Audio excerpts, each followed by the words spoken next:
50 months on select. Ladies and gentlemen, you're watching, yes, the Yankees Entertainment and Sports Network.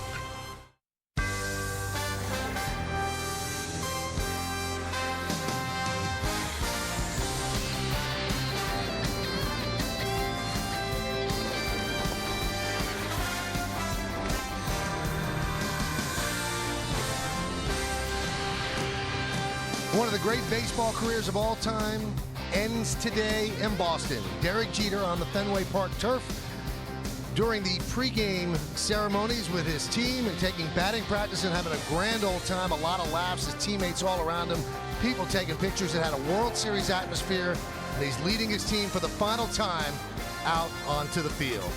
And it's time for baseball as Hyundai presents the Sunday Game of the Week. It's the New York Yankees against the Boston Red Sox in the final game of the season from Fenway Park in Boston, Massachusetts. Hello, everybody, and welcome to Yankees Baseball. Along with David Cohn and Al Leiter, I'm Michael Kay. This is it. This is the final game of Derek Jeter's career. But boy, what a cherry on top of the sundae. The Red Sox just had one of the most magnificent ceremonies that you will ever see. David, moving, emotional, and fun at the same time. It really was. I think Derek was caught off guard. We all were caught off guard with the fanfare. All the credit in the world to the Boston Red Sox organization for the show they put on.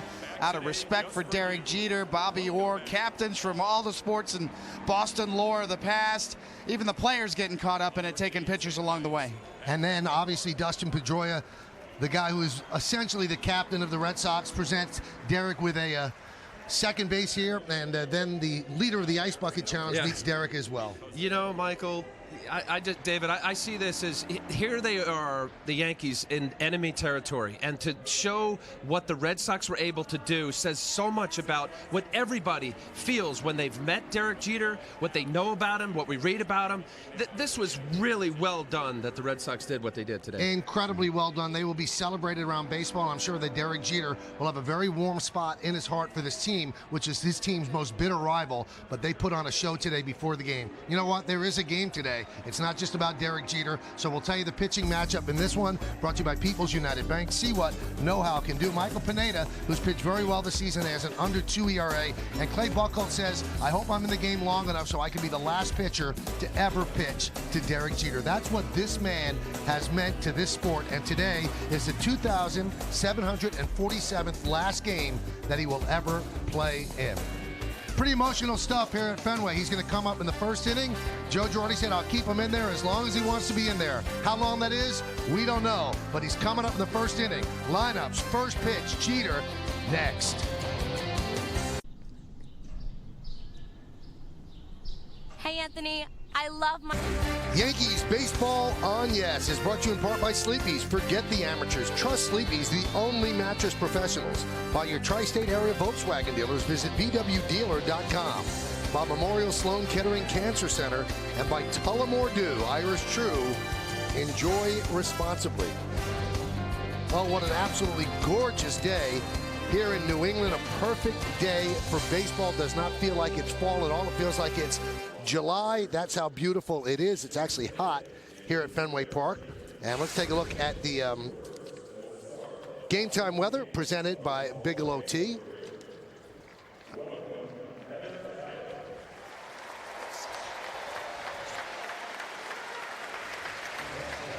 .78 degrees, 49% humidity, and the wind is 6 miles per hour. And the forecast is a beautiful day for baseball.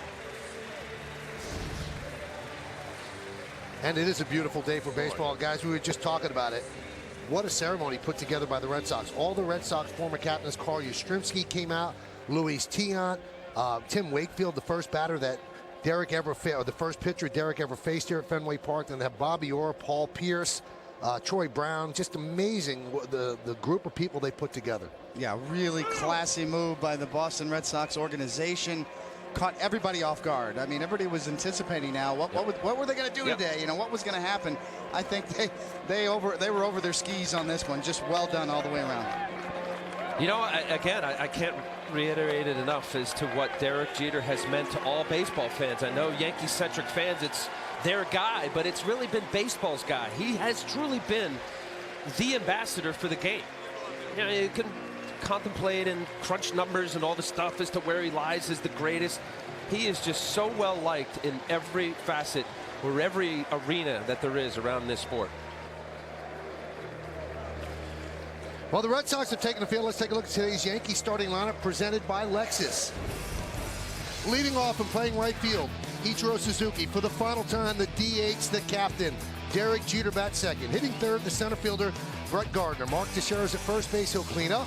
The number 5 hitter, third baseman Chase Headley. Stephen Drew at shortstop will bat 6th, batting 7th and catching. Francisco Cervelli. Chris Young in left field will hit 8th, and Jose Perella, the second baseman, is going to bat 9th. Now, Joe Girardi asked Derek Jeter, do you want to lead off today? He said, no, I'm cool. Just bat me where I've batted all year. So he's batting second. Ichiro is leading off. And in terms of how long he'll be in there, Joe says it's up to Derek. I'll ask him at bat to at bat. I'm sure the Yankees would like to have him come off after a hit. I guess the perfect scenario would be if he hit one over the monster. And Al, we've seen over time that this is a guy who certainly has a flair for the dramatic. Yeah, he has, and I think that's what has also separated him from many of the great players that we've watched over the years and admired. That he really has. I mean, you know, go back to Thursday's game. I mean, I think CC Sabathia had been it said after the game, you know, if you were to have scripted that in Hollywood, you wouldn't believe it. And it's repeated game after game, moments that this sport has to offer, from the 3,000th hit to so many different times. And I think also too, David, you know, we all look for, you know, that role model, even as a peer, certainly as a father. You know, you look for somebody to where you can hang your hat on and really admire. And I think in every way in which that he's lived his baseball life, it has been exemplary. Without a doubt, everything you said. You know, the Yankees are defined by their generations, going back to Babe Ruth in the 20s, Mickey Mantle, Joe DiMaggio, Yogi Berra, Lou Gehrig. I mean, that is the Mount Rushmore of the Yankee universe. Derek Jeter belongs in that conversation. Derek Jeter is the Joe DiMaggio of this generation. That's with the way people revere him. That's the way he will be remembered. And no matter where you rank him, Michael, 1 through 5 is Jeter, whatever. He's on the mountain, on the Mount Rushmore of all those other great Yankees. And today is the last time we'll see him in an active role as a New York Yankee player, and it means a lot to Yankee fans that are watching at home. And Fenway Park, for the most part, has been overrun by Yankee fans over the weekend. Derek played yesterday, got an infield single, actually tweaked his hamstring, so we'll see exactly how he does in this game. You see Clay Buchholz's numbers. Ichiro is ready. Clay Buchholz is ready. The final game of the season, the final game of Derek Jeter's career. Let's do it here in Boston. The first pitch is outside, and we are underway. Well, let's take a look at the Tri-Honda scouting report. Another injured year. I'll tell you, Clay Buchholz a couple years ago was, I thought, emerging as one of the best pitchers in baseball. Just has been littered by injuries. Fenway not friendly. 3-6 here with an ERA close to 7, 6.96 ERA. Ichiro looked like he just got banged on his leg there. And good changeup, good curve. That's kind of his MO. But again, this guy, if he could stay healthy, I know last year he missed 92 games with a strained shoulder. This year he missed 28 games with a left knee injury. Just hasn't put it together.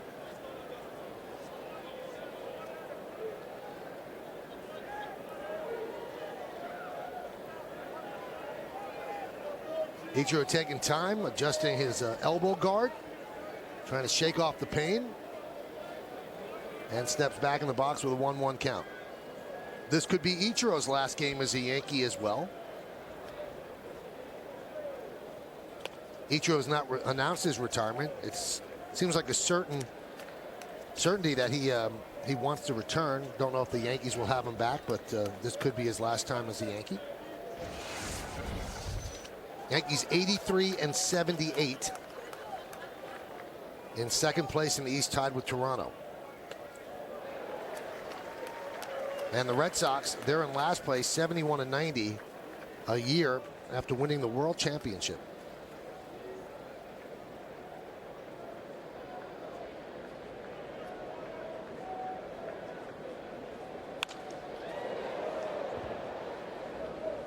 Yeah, what a strange year it has been baseball-wise with, you know, obviously here in the East, seeing Baltimore finally emerge to what they once were as a a baseball town and a team that's won often. After Ichiro makes out, obviously we're going to let you hear the reception for Derek Jeter.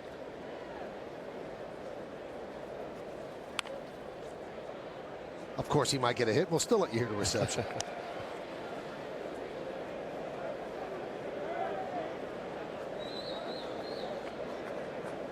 You mentioned about Ichiro. Ichiro's interesting story as far as to where he'll end up, as to whether the Yankees want him back or not. But I have a tough time thinking he's not going to play next year. He still enjoys the game. Soft ground ball to second. Betts is there. To Craig, one away. Here's Jeter.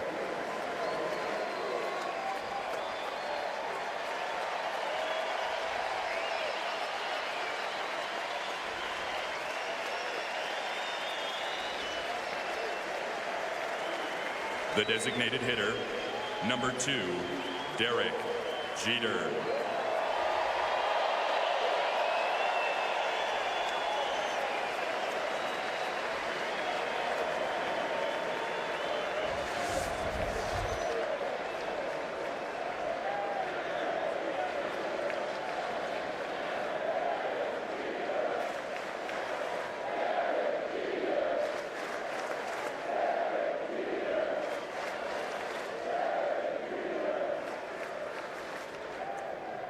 And Buchholz deals. Swing and a miss.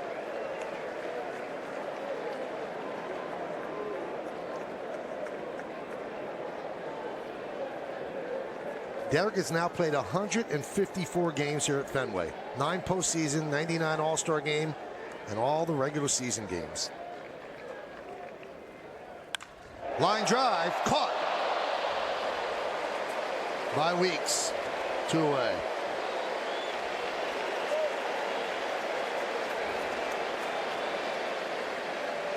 So Derek hit it hard, but right at Jamal Weeks. And yes, nothing but fastballs from Buchholz to Jeter, as it should be. And a bullet, ironically, right to the position he played all those years.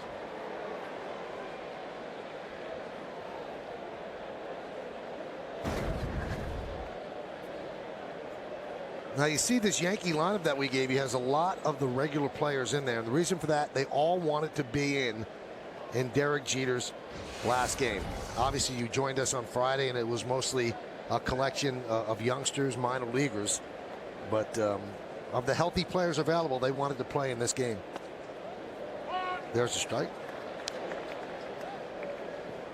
And as we mentioned earlier, the Yankees will take it at bat to see how long Jeter wants to stay in there.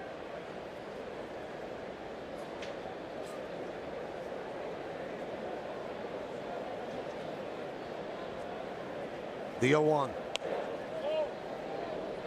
Home plate umpire is Larry Vanover. Angel Hernandez at first, Paul Noward at second. Vic Carapazza is the third base ump. Jam-packed crowd here at Fenway Park.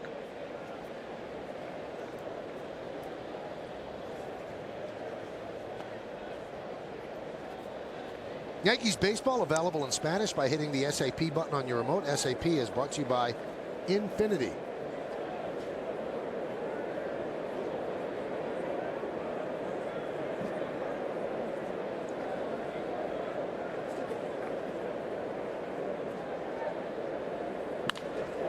High fly ball right field. Daniel Nava is there and makes the play as the Yankees go down in order 1-2-3. Yankees nothing, and the Boston Red Sox coming back.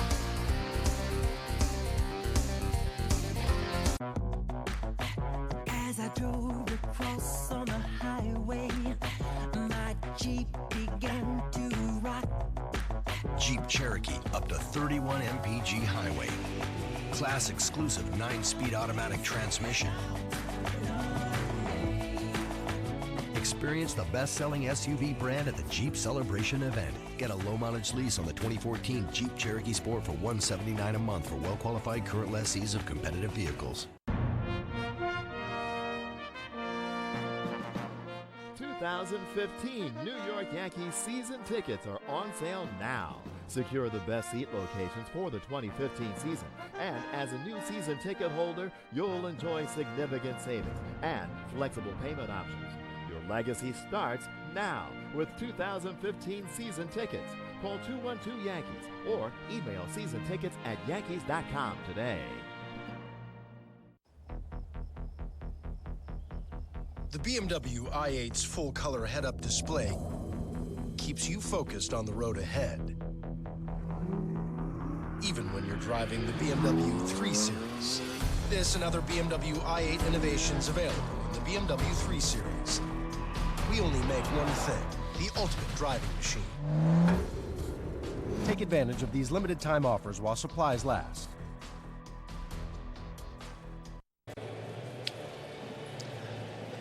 All right, so Derek Jeter's final game. Here's the Red Sox starting lineup presented by Chevrolet. The second baseman is Mookie Betts. He leads off, batting second, playing right field, Daniel Nava. Yoenis Cespedes, the DH, will hit third, cleaning up first baseman Alan Craig. Garen Caccini, he is the third baseman. He'll bat fifth, batting sixth, playing center field, Rusney Castillo. Bryce Brent's in left field will bat seventh. The catcher is David Ross, hitting eighth, and Jamal Weeks at shortstop will bat ninth.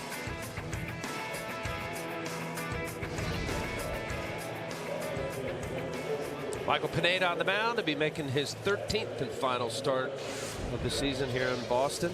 See his numbers, very, very respectable. He's emerged as, I gotta believe, as thought process in front end of this Yankee starting rotation next year. Let's take a look at the pitcher scout report brought to you by your Tri-Honda dealers. As I said, a year to build off of, a 1.93 ERA.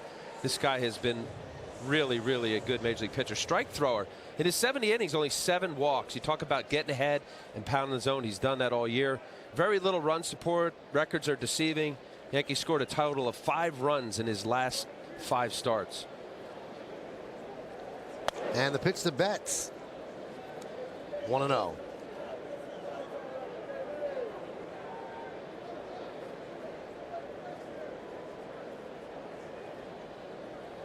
Now, you know, Michael Pineda wants to feel a lot better about this start than he did the last time he was on this mound in April. That's when they caught him with the pine tar in his neck, and he got suspended for the 10 games. And then after that, when he's coming back, he got injured. And that one is up the middle, a base hit for Mookie Betts. But I think that he has really, really piqued the Yankees' interest. They knew they got a great arm when they got him from Seattle, but then he hurt his shoulder. David, if he pitches like this, Brian Cashman addressed the media on Friday, said, Masahiro Tanaka and Michael Pineda, that's a really good 1-2 punch. Well, it really is. And Michael, as you said, since coming back from that injury, and of course the scene here at Fenway Park with the pine tar strip on his neck, his stuff has gotten closer to where it was back in Seattle. I mean, we didn't see this kind of velocity from him early in the year with the Yankees. Coming back from that injury, he's up in the mid-90s again. His stuff is clearly frontline starter stuff that leaves the Yankees dreaming for next year. And a strike.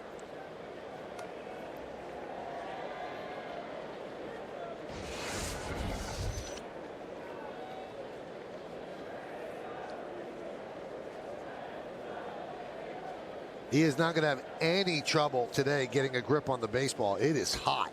It feels like summer here at Fenway. There's a strike.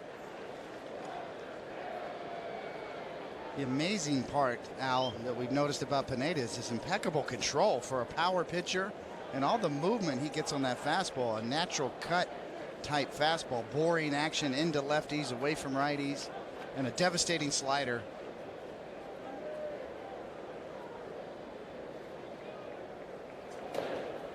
Well, I think the key word you said in there was, you know, a guy with overpowering stuff. You know, you'll see guys, you know, as pitchers that throw in the upper 80s, change speeds, and have to do all that. Yeah, you better be ahead and don't create offense for the other team by walking guys. He's had 7 of his 12 starts not walking a guy. 7 walks in 70 innings. And I agree. I think the fact that his velocity is back to where he was, you know, his rookie year with, he was 5th in the American League Rookie Year vote back in 2011. I think he absolutely shows and possesses the stuff that the Yankees can count on as a front-end starter next year. Why don't we check out the Yankee defense, which is presented by Geico.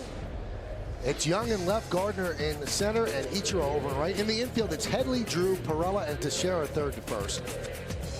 Cervelli behind the plate, Pineda on the mound. And here is Yoenis Cespedes.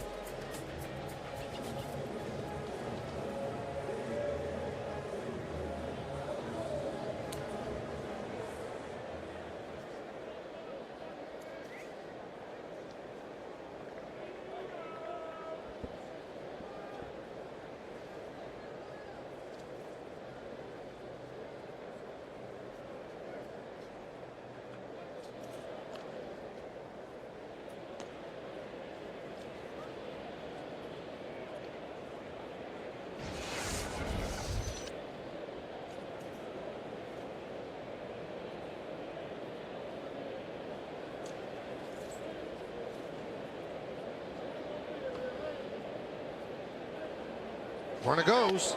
Pitches outside. Double clutch by Cervelli. And a stolen base for Betts. As Drew backs up Perella. Ball got past the Yankee second baseman. Well, the double clutch for sure will cost the a stolen base here. You see, he just kind of clutches, maybe getting a better grip. A little short hop, not a good throw. Mookie Betts a good runner.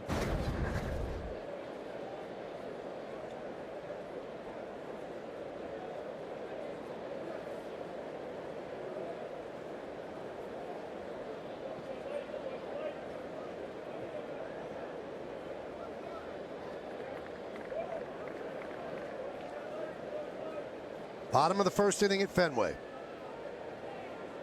The 1-0. There's a strike.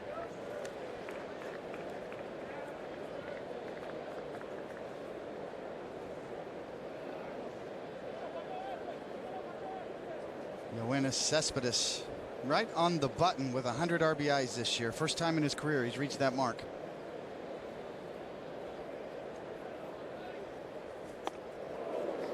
Good fastball right by him. 1-2. I got to believe he's going to benefit a full year here at Fenway. Pull hitter, short porch here with the monster. A lot of doubles and singles, I'm sure, off that wall and home runs. In the 50 games that he's been with the Red Sox, he's about a 274. Oakland 256 average. What a trade for the Red Sox.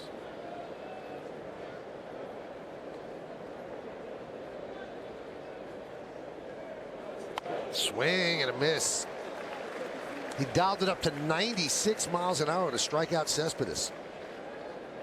Well, this is what we were talking about, Al. This is the fastball he had back in Seattle when he made the All-Star team in his rookie year, just dominating and a little riding, boring action, just taking off at the last minute, a la Mariano Rivera.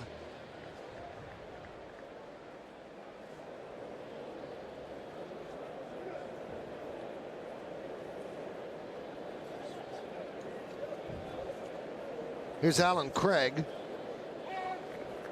Drops a breaking ball in there for a strike.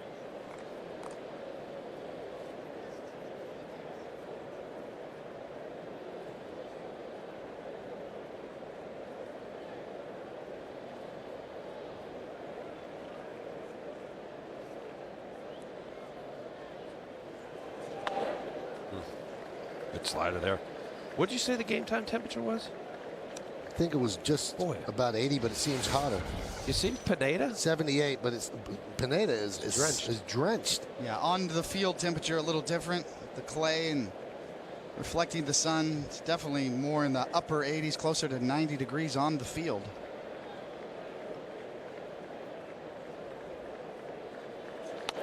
Did it go? Yes, he did.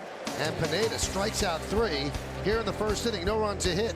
1 man left. Let's go to the second. 0-0 on Yes. A routine is a dangerous thing. It lulls you into a false sense of living. And there's not enough caffeine in the world to slap you out of that REM cycle. Fortunately, they make very effective alarm clocks. Wake up. Test drive one. Current non-GM lessees. Lease this 2014 CTS for around $499 per month with 0 due at signing. Visit CadillacTristate.com. for this exceptional offer. Don't miss the 2020 sale happening this month only at Maaco. Get 20% off bodywork, 20% off our most popular paint surfaces, and 20% off our protective clear coats. That's a Maaco triple value this month only. Maaco, America's Body Shop. Hi, I'm Cindy with Lee's Toyota. See our large selection of pre-owned certified Toyotas on display in our climate-controlled showroom, located at the corner of Queens Boulevard and Hillside Avenue in Jamaica. Get amazing deals, great rates, and 0% financing available. Our customers think our used cars are new, and you will too. Buy with confidence at Lee's Toyota and see what a great deal really is on a pre-owned certified Toyota. You better believe it. Can we rob this house? No, not that one. How about this one? We can't break into any home with the Sloman Shield security system. Why? The Sloman Shield has perimeter security and interior motion detection. We got no shot. Why do so many houses have the Sloman Shield? Because it's not free! What are you doing? I don't want to be the only house without the Sloman Shield. Shield your home, the Sloman Shield. Don't miss the 2020 sale happening this month only at Maaco. Get 20% off bodywork, 20% off our most popular paint surfaces, and 20% off our protective clear coats. That's a Maaco triple value this month only. Maaco, America's Body Shop. It's time for today's conversation, brought to you by Toyota. Prius is the official hybrid vehicle of the Yankees. We started it with this. What do you think has been Derek Jeter's best quality as a baseball player, and why? Yankee 7 kid, he led by example and with selflessness. He truly played the game for the logo on the front of the jersey. Follow Yes Network and tweet us your responses using hashtag Yankees Prius to keep the conversation going. Well, David, you played with him. What do you think the answer to that is? What's the thing that stands out in your mind that made him so great? Just remarkable consistency across the board. The way he handled himself on and off the field, the way he played, how durable he was. People forget, that really other than in 03 when he had the separated shoulder at third base, I think Huckabee, the catcher for the Blue Jays, kind of took him out at third. But Derek Jeter, always, you can book him for 150 games a year. Just remarkably durable and consistent his whole career. Now, you were a teammate for a little bit, Al. Most of all, you were an opponent. What do you think? You know what? I think it was fitting, the little award that he got, or the little token of gratitude, the respect factor. And I always thought as an opposing player, all players, didn't matter. There were certain guys that would big league you, depending upon your service time, or if you were an all-star, or you were just a hanger-on guy. Derek consistently just showed respect. He really did. Would always kind of give you enough of a smile and a nice embrace that you felt connected in some way. Ground ball to first. Craig will take it himself. And I do think, David, and you were part of it, the grooming aspect of major leaguers and the fraternity of the hierarchy and just how it plays out. We talk about policing the game on the field sometimes when things have to kind of get done with protecting your players, but I think the fact he came in with a guy like yourself, Don Mattingly finishing up his career, he really had good examples of how to behave as a baseball player. I'm not saying it molded his style of play, but he knew how to behave.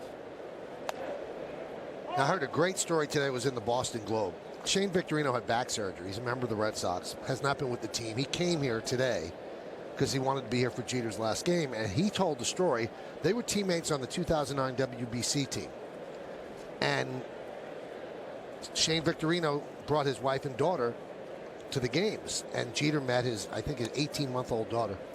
Now you fast forward to later in 2009, and Shane Victorino hits a double in the 2009 World Series. First time Jeter sees him, and Jeter goes, "How's your daughter doing?" Yeah.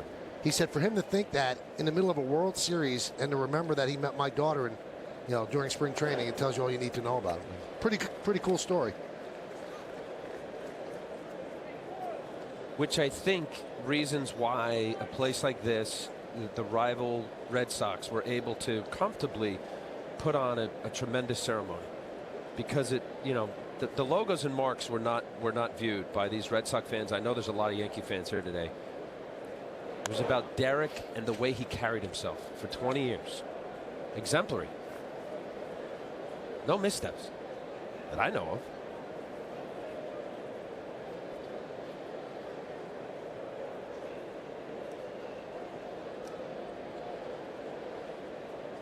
The 2-2 to Headley.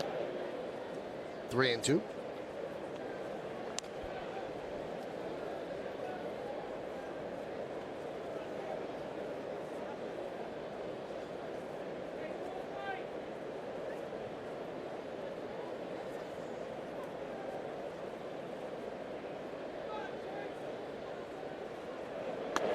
Breaking ball, strike three. Headley knew it. Started walking to the Yankee dugout. Well, later tonight at 9:30, keep it here on Yes to catch an episode of The Hookup with Brandon Steiner. Then Tuesday night, don't miss an all-new edition as Reggie Jackson teams up with Brandon to deliver surprise gifts to members of the NYPD. It's a new episode Tuesday at 7 and again at 10:30, only on Yes. And also in the Tuesday episode, Derek Jeter will sit down for a Q&A with Brandon Steiner. So 2 down, and that'll bring up Stephen Drew.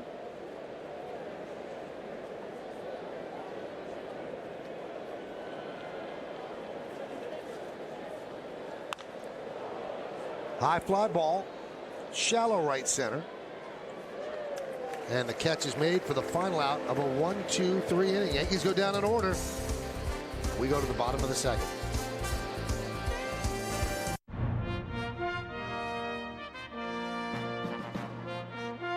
Fans, the 2014 New York Yankees official yearbook is a must-have collector's item. This year's book features an iconic portrait of Derek Jeter on the cover, a look at the 2014 team, and a 100-page tribute to Mariano Rivera. And don't forget to stay informed with Yankees Magazine. Both publications are available at Yankee Stadium by calling 800-GO-YANKS or visiting yankees.com/publications.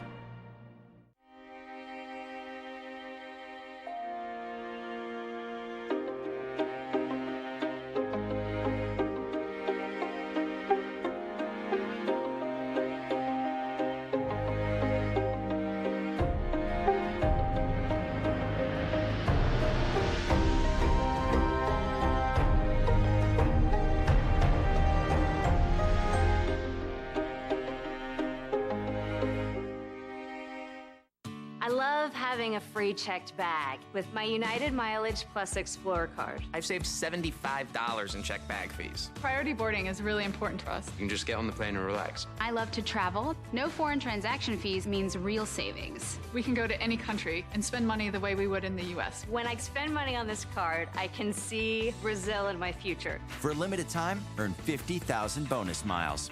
Offer ends September 2nd.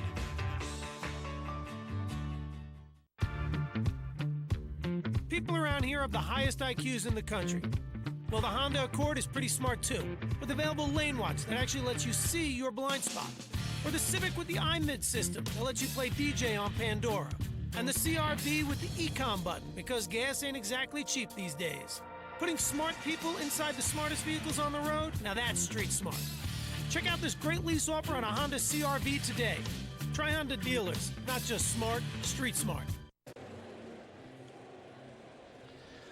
Tomorrow night at 7, relive the captain's storybook farewell in the Bronx as Yes re-airs his unforgettable final game at the stadium, including complete post-game reaction from this instant Yankees classic. Then at 11, catch the season finale of WB Mason Presents the Joe Girardi Show.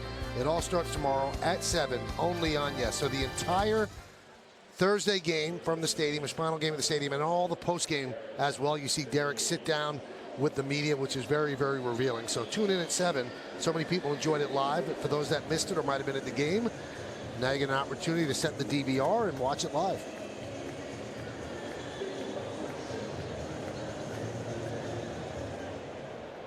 Here is Garen Caccini.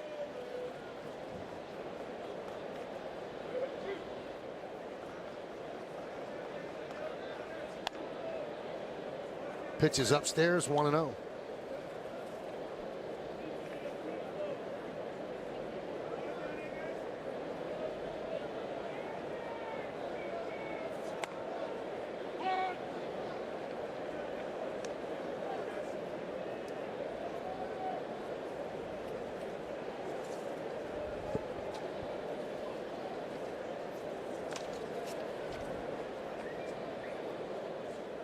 Garen Caccini said that just being on the field with Derek Jeter for this final game is one of the great thrills of his life. He said he cannot believe that he is here, and he's a highly thought of prospect for the Red Sox. And the Red Sox, very nice that they included Xander Bogaerts in the presentation to Jeter of the respect sign that Al was talking about. It was Ortiz and Bogaerts. Bogaerts grew up in Aruba, idolizing Jeter and wears number 2 because of Derek.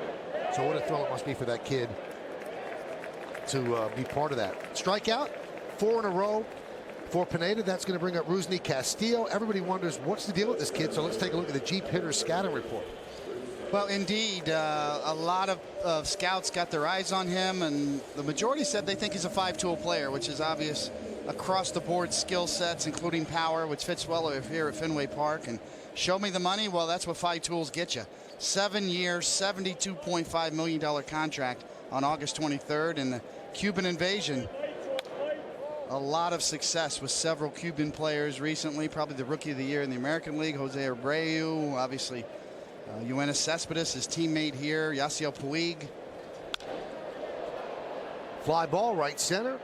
Gardner fights the sun and makes the play for the second out. I think you're going to see more. There's several others that have defected recently, and there's no end in sight because the Cuban players are obviously, you don't know a lot about them, Al, because you don't get a lot of scouts down in Cuba to see them, so there's a lot of mystery around them, but the recent success is going to lead to more and more. Yeah, I almost think of that to the liken of when young Dominican players looked up to guys like Pedro Martinez, and the big flood of power arm, great right-handed pitchers for a period of time there. We saw a lot rolled out with good changeups. The success of Cespedes. Abreu gets the big contract. Looks like he'll probably be American League Rookie of the Year with the White Sox. It just goes to show you the level of play of Cuba is at a very high level, because these kids are coming over here and jumping right to the big leagues. Not a lot of seasoning in the minor leagues needed.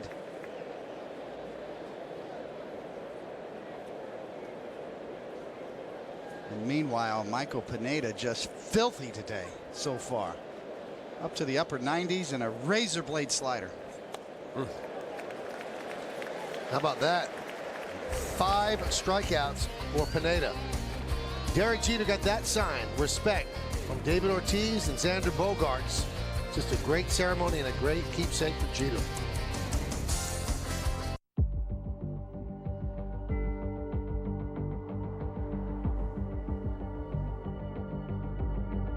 I've been driving a Lincoln since long before anybody paid me to drive one. I didn't do it to be cool. I didn't do it to make a statement. I just liked it.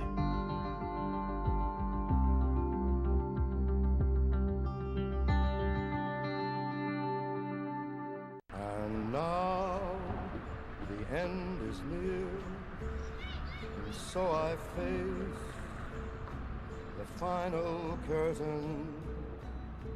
You know what? My friend, I'll walk from here. I'll say it clear. I'll state my case. What's happening, fellas? I'm certain Who's winning? Hey. This is Stan. We've been waiting for you to come in here since '98 at the least. You never invited me. We're here now. Thank you. I'm signing this whole thing. All right. Captain, you doing all right, buddy? Captured your spirit. I love it. I'm older. I don't know these things. Me either. What is a man? What has he got? If not himself, then he has not to say the things he truly feels, and not the words of one who kneels. The record shows I took the blows and did it my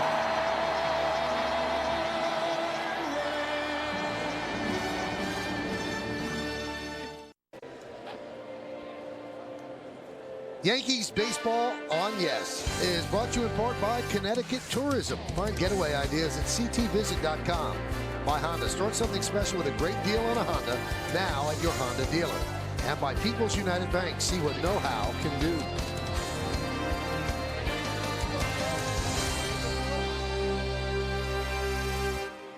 All right, we go to the third inning, final game of the season. Game 162, a disappointing season for both of these teams. And this is the first time that neither the Yankees or the Red Sox have made the postseason since 1993.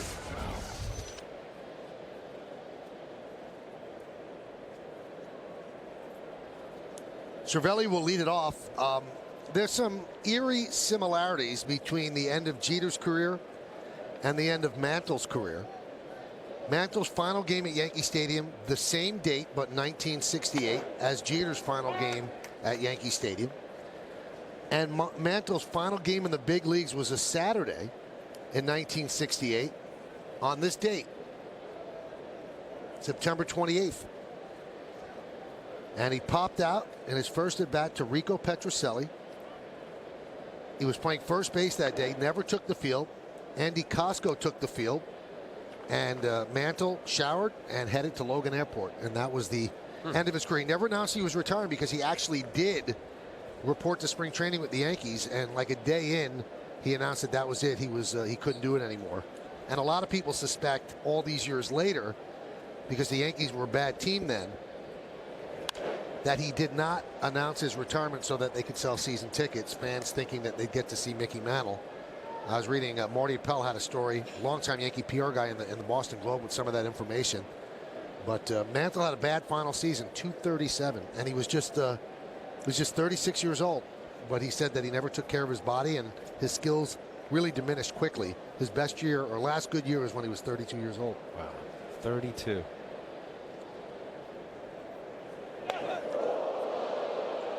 And the thing that really aided Mantle for his entire life was because of that 237 batting average in that final year. It took his lifetime batting average to 298.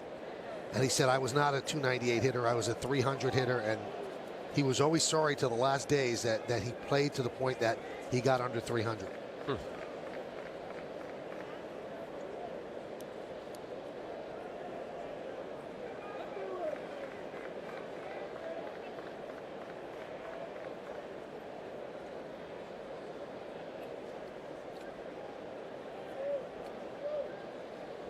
The 2-2 to Cervelli. Missed outside, 3-2.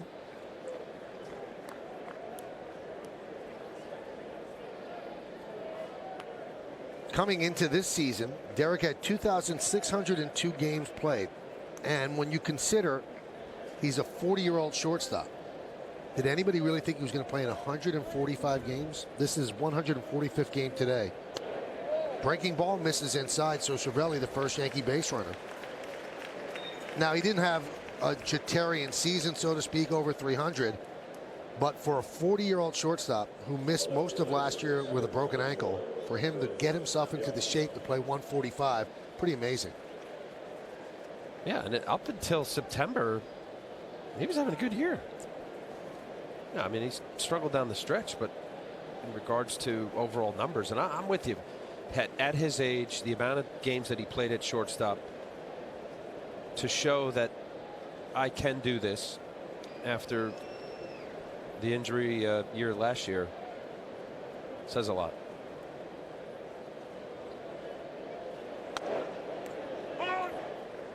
Now, Derek had to go 2 for 2 today in order to finish his lifetime at 310.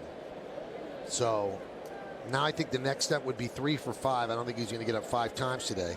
So he's going to end up with a lifetime batting average of 309.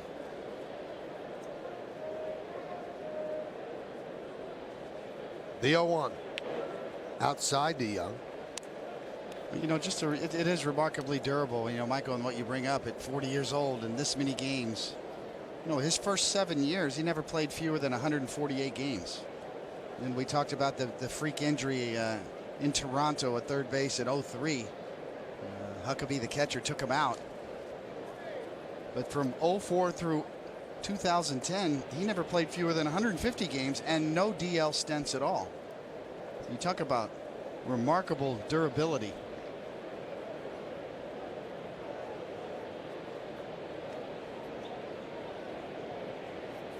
First half of his career, he was a .304 hitter. In the second half of the season, he was a .315 hitter. Everybody knows his postseason numbers as well.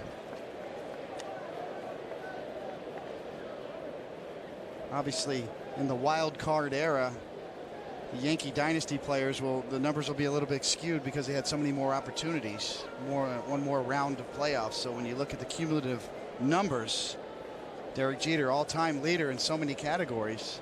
Part of that is because of the structure, including the wild card round. Part of it is because the Yankees were in the playoffs every year too for a long time. Swing and a miss.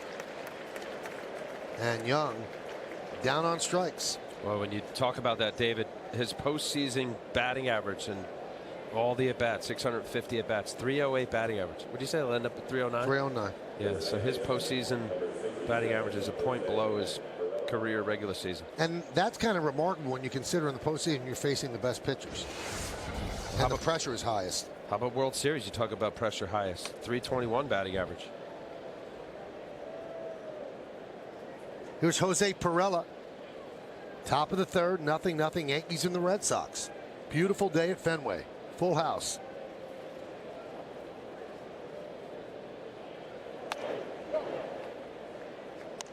He goes around. Count 0-1.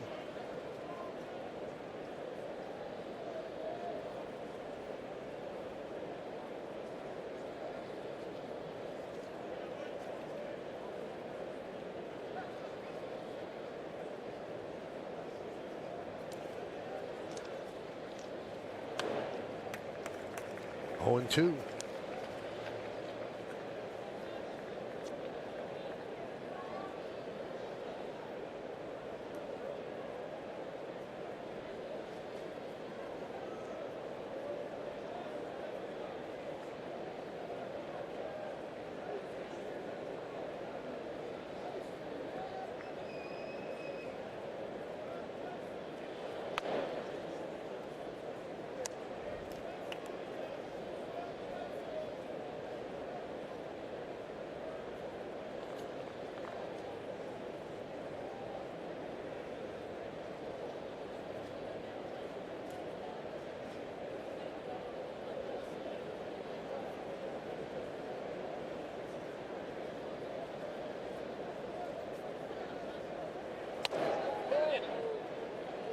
Count 2-2.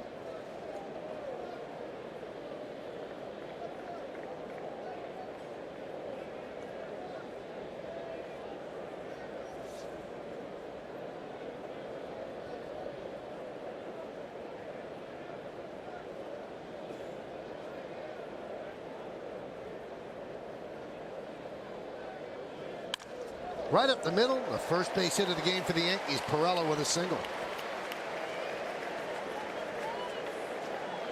We were talking about Jeter's postseason. Al brought it up, and really, essentially, his postseason is a full season because that's what the numbers indicate. Look at how many games. 158 games, 4 short of a full season. First in hits, first in runs, third in home runs, and fourth in runs batted in. 111 runs scored in a full season is a nice season. A full major league season, a postseason. So he's really played 21 years. Yeah. You kind of get those kind of numbers against every team he's played against in his career. A full season or more. A little more in the American League East with the unbalanced schedule. Ball gets away. Runners advance.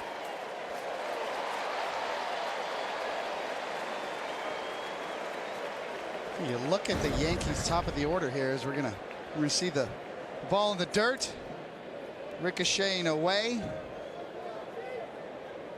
Good base running, good jump from Cervelli.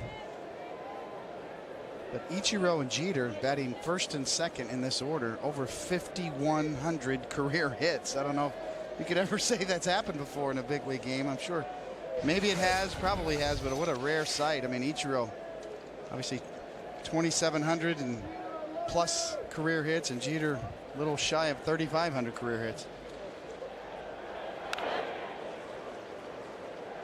1-1. Red Sox play the infield back. They'll give up a run on a ground ball. Another interesting note here, Al, is since 1996, the top 2 hitters for opposite field, opposite field hits are Jeter and Ichiro. Jeter 845 opposite field hits since 1996. Ichiro 634.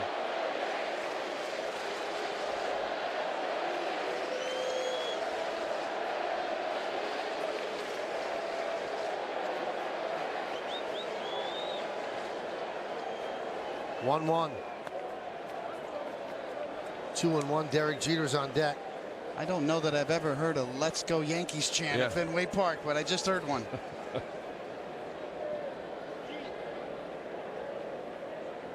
There are sellouts and then there are sellouts.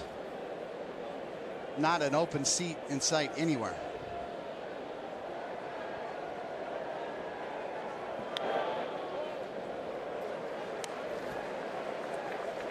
You definitely see a lot of navy blue Yankee shirts in the stands today. And this is the first time that Fenway Park in the ballpark has ever sold Yankee paraphernalia at their gift shops, with Jeter t-shirts and hats. 3-1. That one is smacked into right center field. It's a base hit. It splits the outfielders. It's going to go to the triangle. 2 runs will score. How far can Ichiro go? He's chugging to third. They're going to hold him up there with a 2-run triple.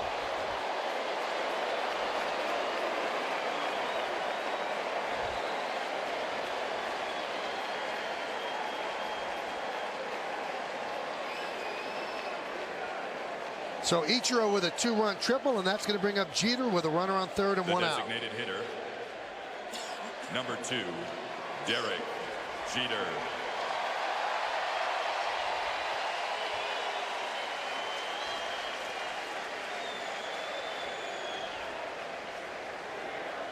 Now the Red Sox wanted to play Bob Shepard's introduction to Jeter this weekend, and Derek said, please no, that's the last place I want to hear it. I want to hear it at Yankee Stadium. Out of respect, I don't want to hear it at Fenway Park. So they're having their public address announcer bring him up to the plate. Infield is in against Jeter.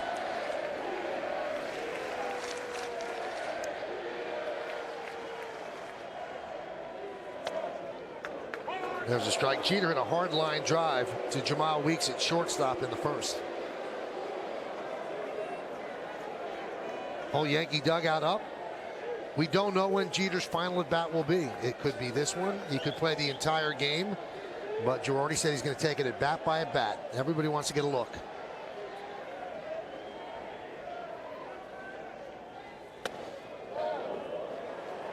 One and one. He kind of shorted him by 1,000 hits, Michael. It's actually over 6,100 hits between Ichiro and Jeter. A little bad math going on there, Mal. That's all right. I knew it was a lot.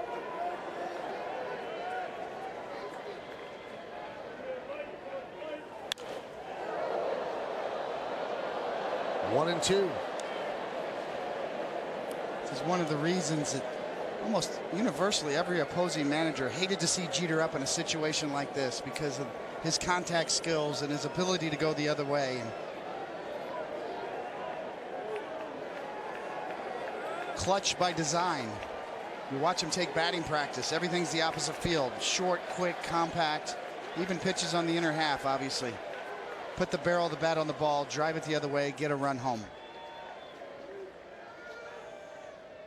The 1-2. Chop toward third. It's a base hit and an RBI for Jeter, and the Yankees lead 3-0.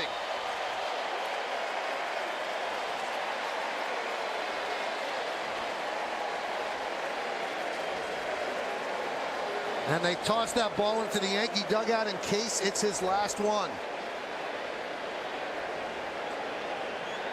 Well, what does he want to do?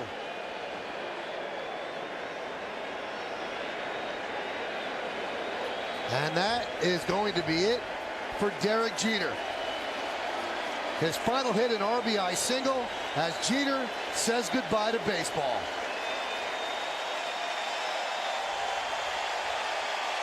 And baseball says goodbye to him.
And one of the greatest careers in Yankees history has just come to an end. And what a perfect way to end it, with a base hit and an RBI. 20 years of excellence ends on the field at Fenway Park.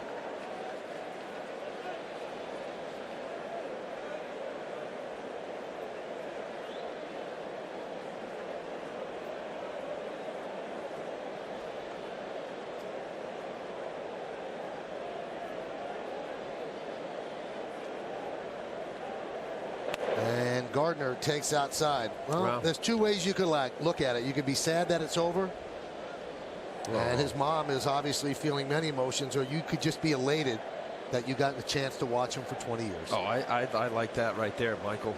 No doubt about it. We got a chance to see greatness for so many years. And yeah, while it's sad, I think many of us, you know, whether David, you played several years with him, or I played against him a lot, like, you know, I just think about how fun it was to experience those challenges and being around him. And I think it's tears of joy. Remarkable hush over the crowd right now, realizing the moment.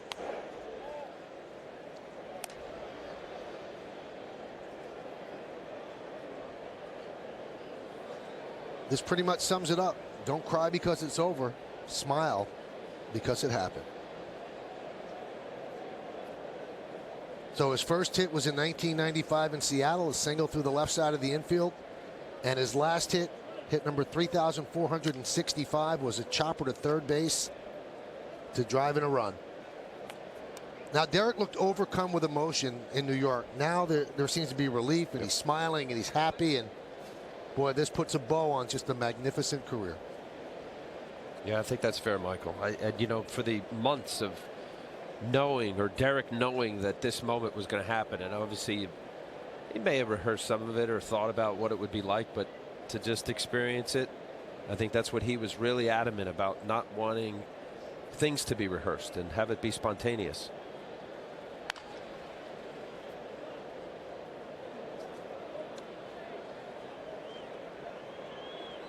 It might be the first time Brian McCann has ever pinch run for anybody, much less Derek Jeter. Remarkable. And the relief on that man's face right now. Talked to him before the game a little bit, Al, and he said, boy, that last game at Yankee Stadium, he almost lost it so many times. And then the 2 home runs given up by David Robertson in the 9th. And then all of a sudden, he's at center stage in a game-winning walk-off. Fly ball, left field. Battling the sun is Brents. He can't see the ball. It bangs off the green monster. Brian McCann is going to stop at third.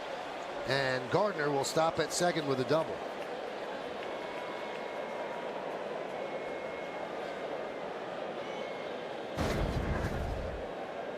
Here's the ball that Green Monster has had many hitters being able to go left field, and now see Bryce Brent's all turned around. That sun setting over the Red Sox dugout area.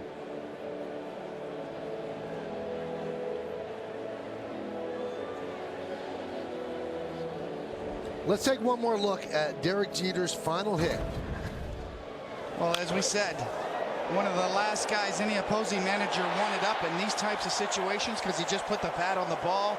So many infield hits, a high chopper. That's all it takes in those situations.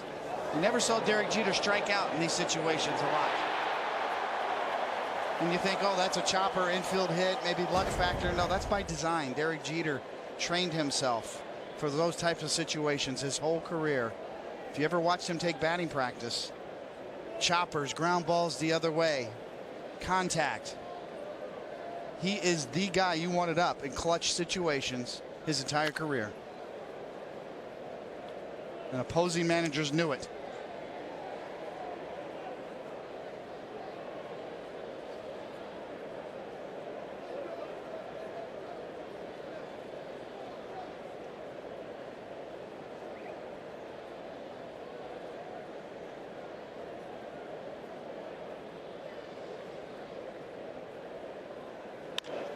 Teixeira with a fly ball to center. Castillo makes the catch. Tagging is McCann. The throw, not in time. He scores on the sac fly. Moving to third is Gardner, and the Yankees now lead 4-0.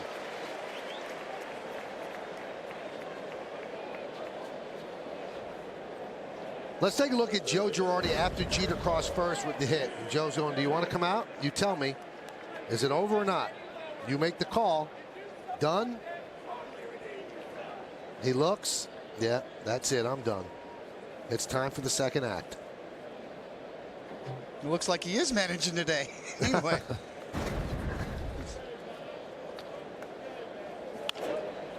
And Headley grounds to first.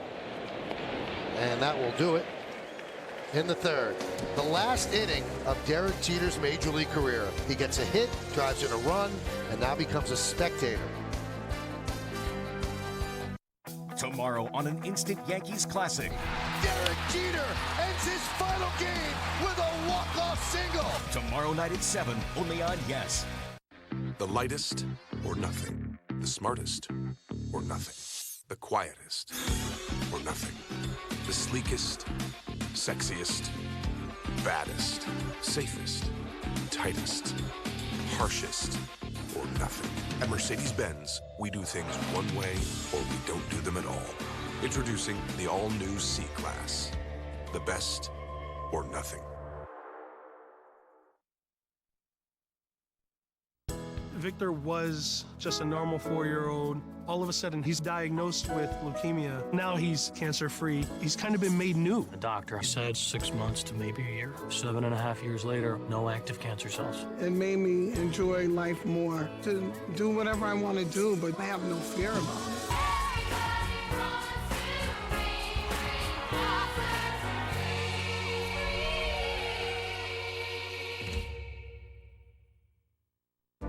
New York State is jump-starting business with Startup New York, an unprecedented program that partners businesses with universities across the state for better access to talent, cutting-edge research, and state-of-the-art facilities. And you pay no taxes for 10 years. From biotech in Brooklyn to next-gen energy in Binghamton to manufacturing in Buffalo, Startup New York has new businesses popping up across the state. See how Startup New York can help your business grow at startup.ny.gov. Darren Williams! What a crossover from Williams! Crossover, step back, yes! Oh, creativity! Williams, a circus shot into the bag of tricks.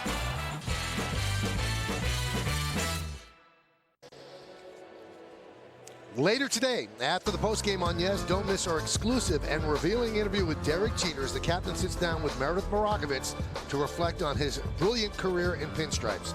It's the premiere of Yankees Access, Derek Jeter, today after the postgame, only on Yes.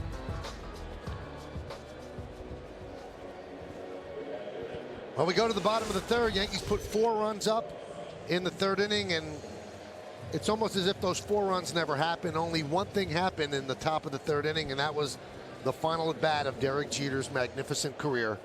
Audi A3 scoreboard 4-0. He got himself a hit and got taken out for pinch runner. And now he begins his life after baseball. I think he'll be just fine, Michael. Although, you know, and I heard you on the batting practice show, David, you know, that 7:05 clock. You know, as I was listening to you, I was like, yeah, I remember, you know, right? Spring training also. He will feel a little bit odd during spring training. And just that baseball routine. And you see that scorecard in the dugout. And everybody in the lineup has autographed it, and they'll give it to Jeter as a memento.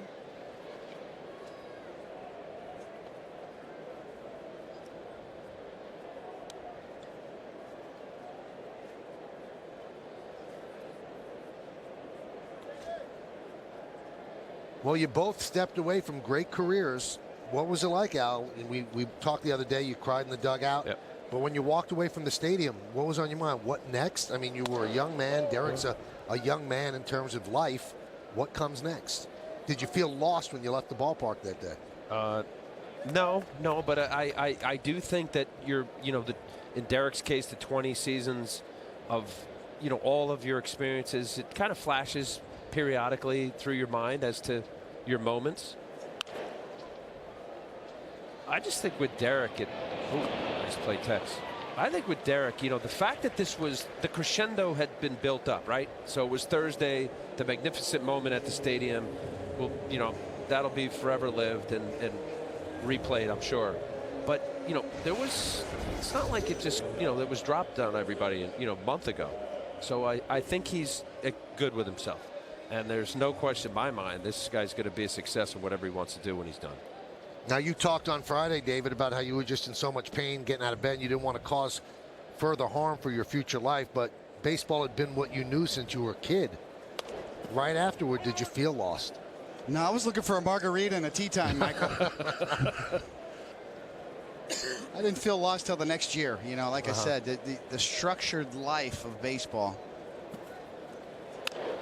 Everything is taken care of for Major League Baseball players, from your luggage on the road, traveling secretaries, do your travel arrangements. All you have to do is show up at the ballpark, get on the bus, and everything else is taken care of for you. Your baseball bag is packed for you. Your luggage is carried for you. When you leave all of that structure of life of being on time, 7:05 games, 1:30 or 1:05 games during the day, 5 o'clock batting practice, that structure is what you start to yearn for, and you miss more than anything going into next year. I think right about now, Derek Jeter's probably looking for a margarita right now. But yes, it will hit him on down the road. It takes some time for those sorts of feelings to set in. It's been a hectic couple of weeks, and he's certainly been under the microscope every at bat. This is the last this is the last that, and being tugged on in every direction. And Thursday was extraordinarily stressful and exhilarating at the same time, and I think that this whole weekend has been a blur. And I think if there's ever a movie of Derek Jeter's life, I don't think the last scene is going to be that chopper to third. The last scene is going to be the base hit through the right side, the drive and a run at Yankee Stadium. That will be what people remember probably 100 years from now. But I think he did his legacy proud by playing these games. Now, he didn't play a lot, but he played in these games. He honored the Red Sox. He honored the fans that came here. He sat out Friday because he just was physically and emotionally unable to play. But he did play, and I think that says something about him, because the perfect ending happened on Thursday. But he just felt he owed it to the game to play today and yesterday.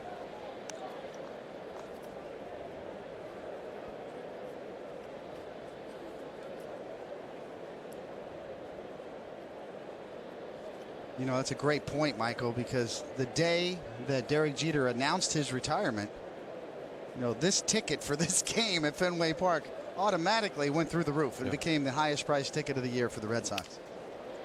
Ground ball, right side. Pirela goes a long way, makes the play, and gets Weeks for the second out. Joe Girardi met with a throng of media before the game and summed up what Derek Jeter's last game means. I think it is an end of an era. I think it's the end of the era of those four guys.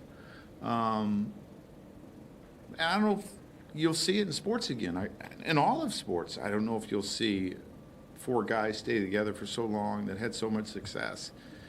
It just doesn't happen very often. I think it's the end of an era. And it is indeed the end of an era, as the final four, the core four now are gone.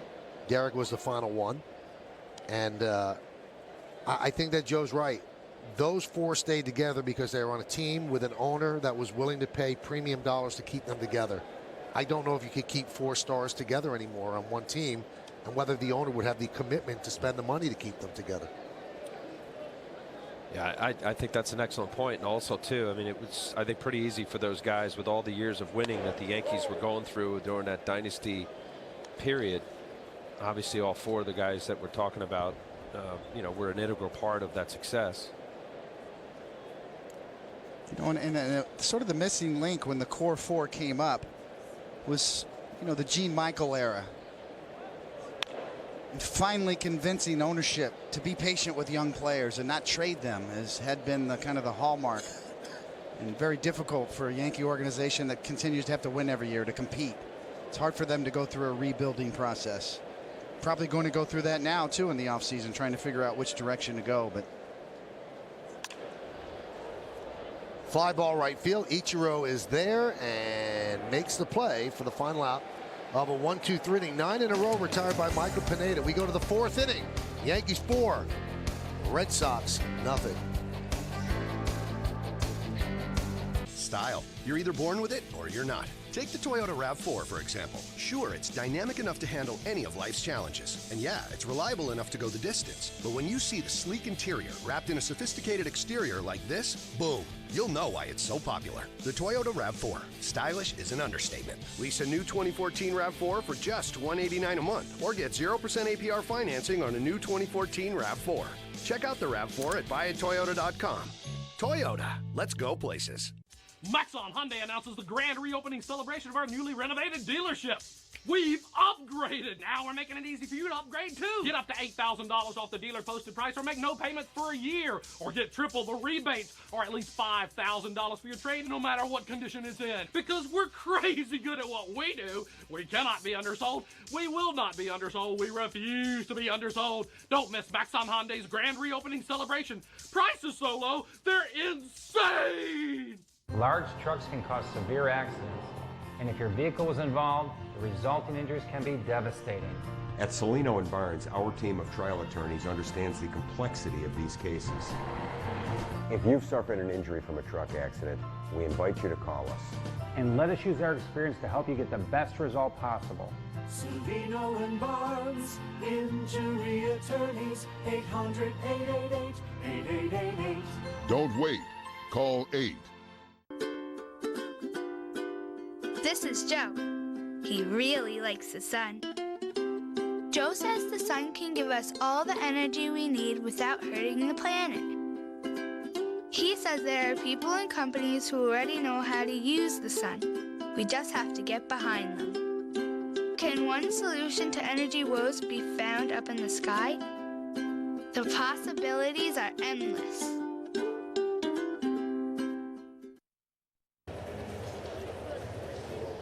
It's time for the New York State Smokers Quit Line Quiz. Call 1-866-NY-QUITS for free help today, including the postseason. Who are the only 2 pitchers Derek Jeter has at least 30 hits against?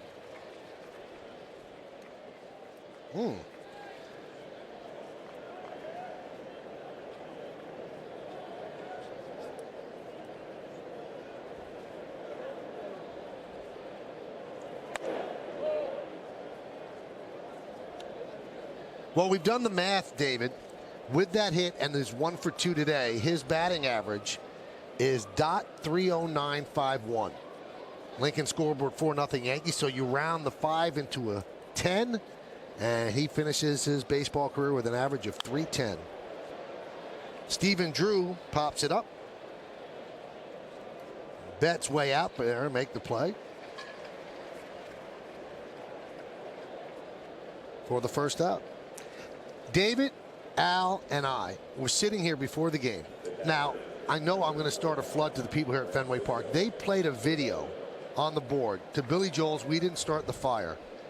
And it goes all the way back to the 70s and the great rivalry between the Yankees and the Red Sox. And to give them credit here at Fenway, they put a lot of great Yankee moments there. Aaron Boone's home run, Bucky Dent's home run. It was...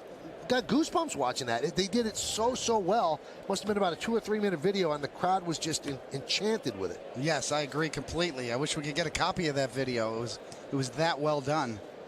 It takes a lot of guts to show Bucky Dent hitting a home run off of Mike Torres on the scoreboard at Fenway Park.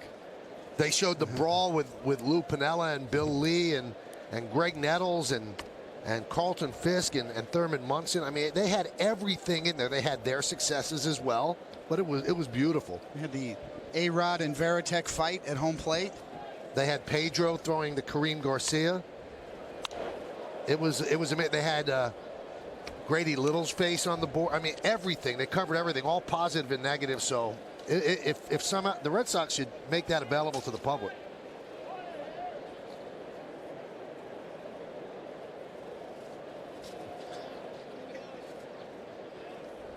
It just seems to me, Michael, that back in the 70s, And I heard George Brett refer to this recently. Now that the Royals are postseason bound for the first time since 1985, there was just a genuine dislike between the 70s Yankees and the Red Sox, and conversely also the Royals. George Brett still to this day dislikes the Yankees. And Gossage still holds a grudge. Well, you're talking about the video during the ceremony, right? I mean, you talk about just having the right amount of elements to praise what the Yankees' success has been all about, but then also, obviously, here we are in Fenway Park, and to add what they have had during their run, it was just really well done. Carlton Fisk and Thurman Munson did not like each other. They really didn't like each other. Right. George Brett and Greg Nettles did not like each other. Who could forget the big slide into third base and the brawl in the playoffs? Nettles and Brett. It was when the Red Sox, was that when Bill Lee broke his hurt his shoulder? Yeah, they dropped him on his shoulder. He was never the same. I was at a Yankee Red Sox luncheon once before Yankee Red Sox series at Yankee Stadium, and I think it was Bill Lee saying Thurman didn't like Carlton. Bill Lee didn't like Nettles, and he kept naming all these things, and he said, and everybody didn't like Lou.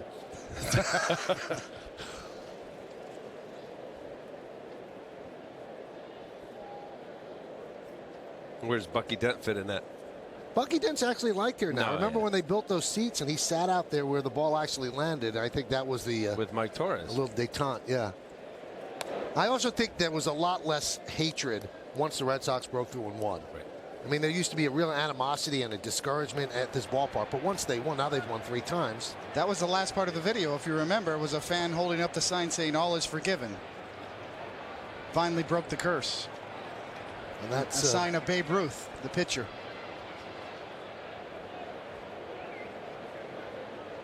(3-2). Grounded to short. 2-away. Let's take a little look at some of the video that we're talking about that they had on the scoreboard. And remember, it's to the strains of "We Didn't Start the Fire" by Billy Joel. Just cut beautifully and exciting, visually stimulating. An unbelievable job.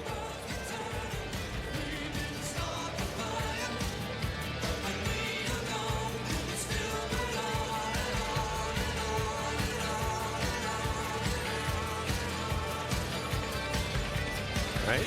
Playing like ping pong. Good Yankee, good Red Sox. Good Yankee, good Red Sox. Really well done.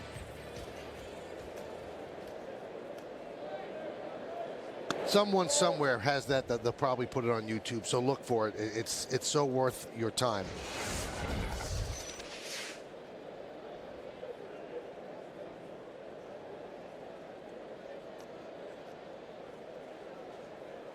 Count 1-0 to Chris Young. 4-0 Yankees. And a strike.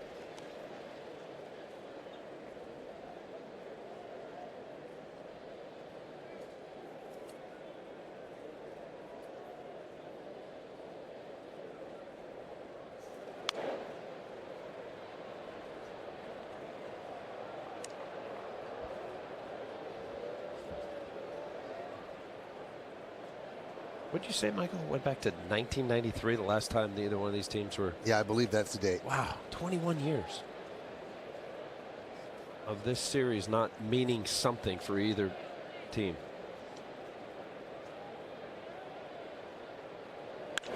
Line drive, base hit, left field.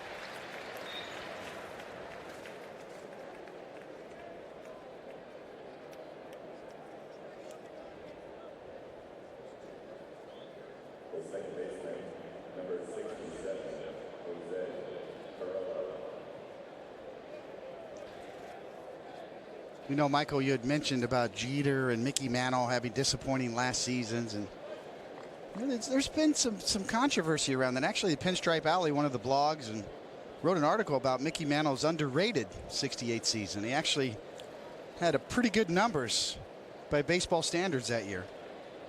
People tend to concentrate just on the batting average, but the on-base percentage and runs created actually was much better than he was given credit for. And offense was down all around the game then. Mantle's 145 with runs created was actually exceeded by only 12 players in all of baseball in 1968. Wow. So it's a little bit of a misnomer, you know, to sort of say, you know, Mickey, you know, and he's so disappointed, you know, that his career average dropped to 298. He's still, by Gene Stick Michael's evaluation, was still the best player on the Yankees in 1968, and everybody on that team still said that, even though it wasn't Mantle-like standards. But he really still did produce more than he's given credit for. Even though his average was 237, his on-base percentage was 385. Almost takes sabermetrics to look back at 1968 and give him credit. Ground ball at second. For a season that really wasn't that bad. As Perella grounds into a force. We go to the bottom of the fourth inning. It's 4-0 Yankees. Who is Sean Eldridge? An out-of-town multimillionaire trying to buy a seat in Congress. He'd fit right in. Eldridge attacks American companies, yet Eldridge and his spouse invest millions in those same companies. Says one thing, does another. And Eldridge admits Obamacare needs to be improved, but says he would have voted for it anyway. Sean Eldridge, he'd make Washington worse. The U.S. Chamber of Commerce is responsible for the content of this advertising. The Volkswagen Passat is heads above the competition, but we're not in the business of naming names. The fact is, it comes standard with an engine that's been called the benchmark of its class. Really, guys? I thought... It also has more rear legroom than other mid-size sedans. And the Volkswagen Passat has a lower starting price than... much better. Hurry in and lease the 2014 Passat S for $179 a month. Visit VWDealer.com today. Oh, Chris, did you remember to pay the dog sitter? Oh, I knew I forgot something. I'll just do it now. Well, we're boarding. No, I'll use City Mobile. It takes 2 seconds. Better safe than sorry, right? Yeah, who knows if we'll even get service on the islands. What? No service? Seriously? You guys might actually have to talk. To each other? We do it all the time. I like it. Should we? No. Bank from almost anywhere with the City mobile app. To learn more, visit citi.com/easierbanking.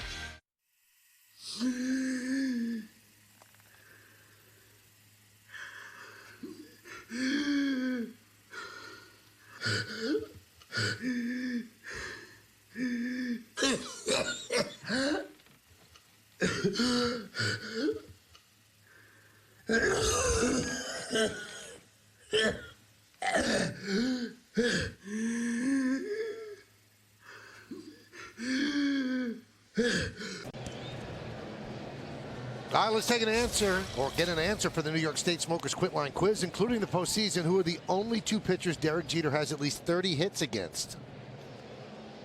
It's 2 Red Sox, because he's played so many games against them. Let's see who it is. Tim Wakefield and Josh Beckett. Now, Tim Wakefield actually was in the booth here moments ago to come in and say hello to Al and David.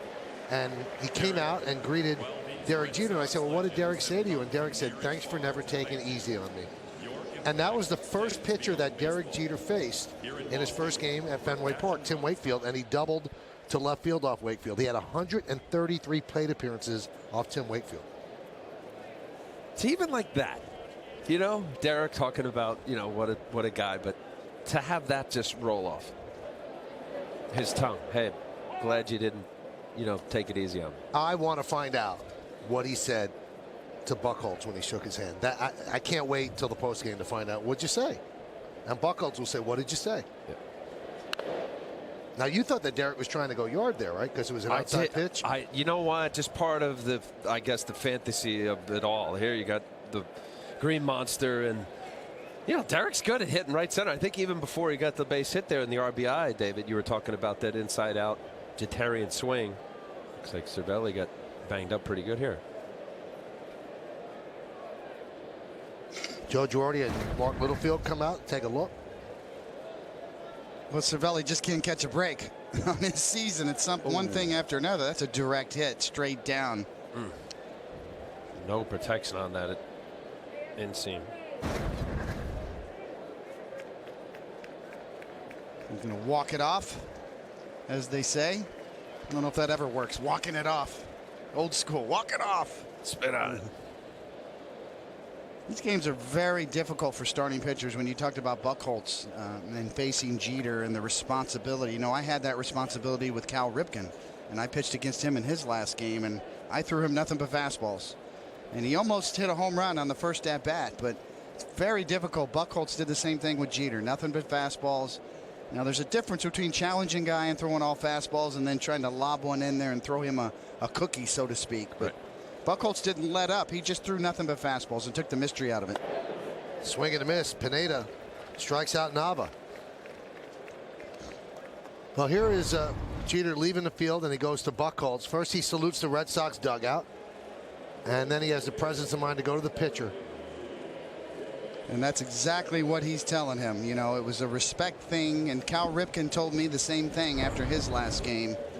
And, you know, that's the difference. It's, you know, there's sort of this notion that you can let a guy hit a home run or that you can toss a cookie in there. No, the old school theory was challenge him. Don't try to trick him with curveballs or changeups. I'm going to throw you my best fastballs. I'm going to challenge you. I'm going to throw you strikes. Do with it what you will. And that's respect as opposed to, you know, as they say, maybe tarnishing the game or laying it in there. Laying it in there. No, it's just a respect thing. And here's my best fastball. I'm going to challenge you and throw you strikes. Take a little bit of the mystery out of it and let the guy have his swings. That would have to change, though, if the game had to be won. Then you're going to pitch to him the way you pitch to him. Absolutely. Right. Yes. All bets are off at that point. So since these two teams are both out of it, this game doesn't mean anything. Here's my best. See what you could do with it. Yeah, I'm not going to try to throw a curveball or strike you out if I get 2 strikes. I'm just going to challenge you. Professional respect.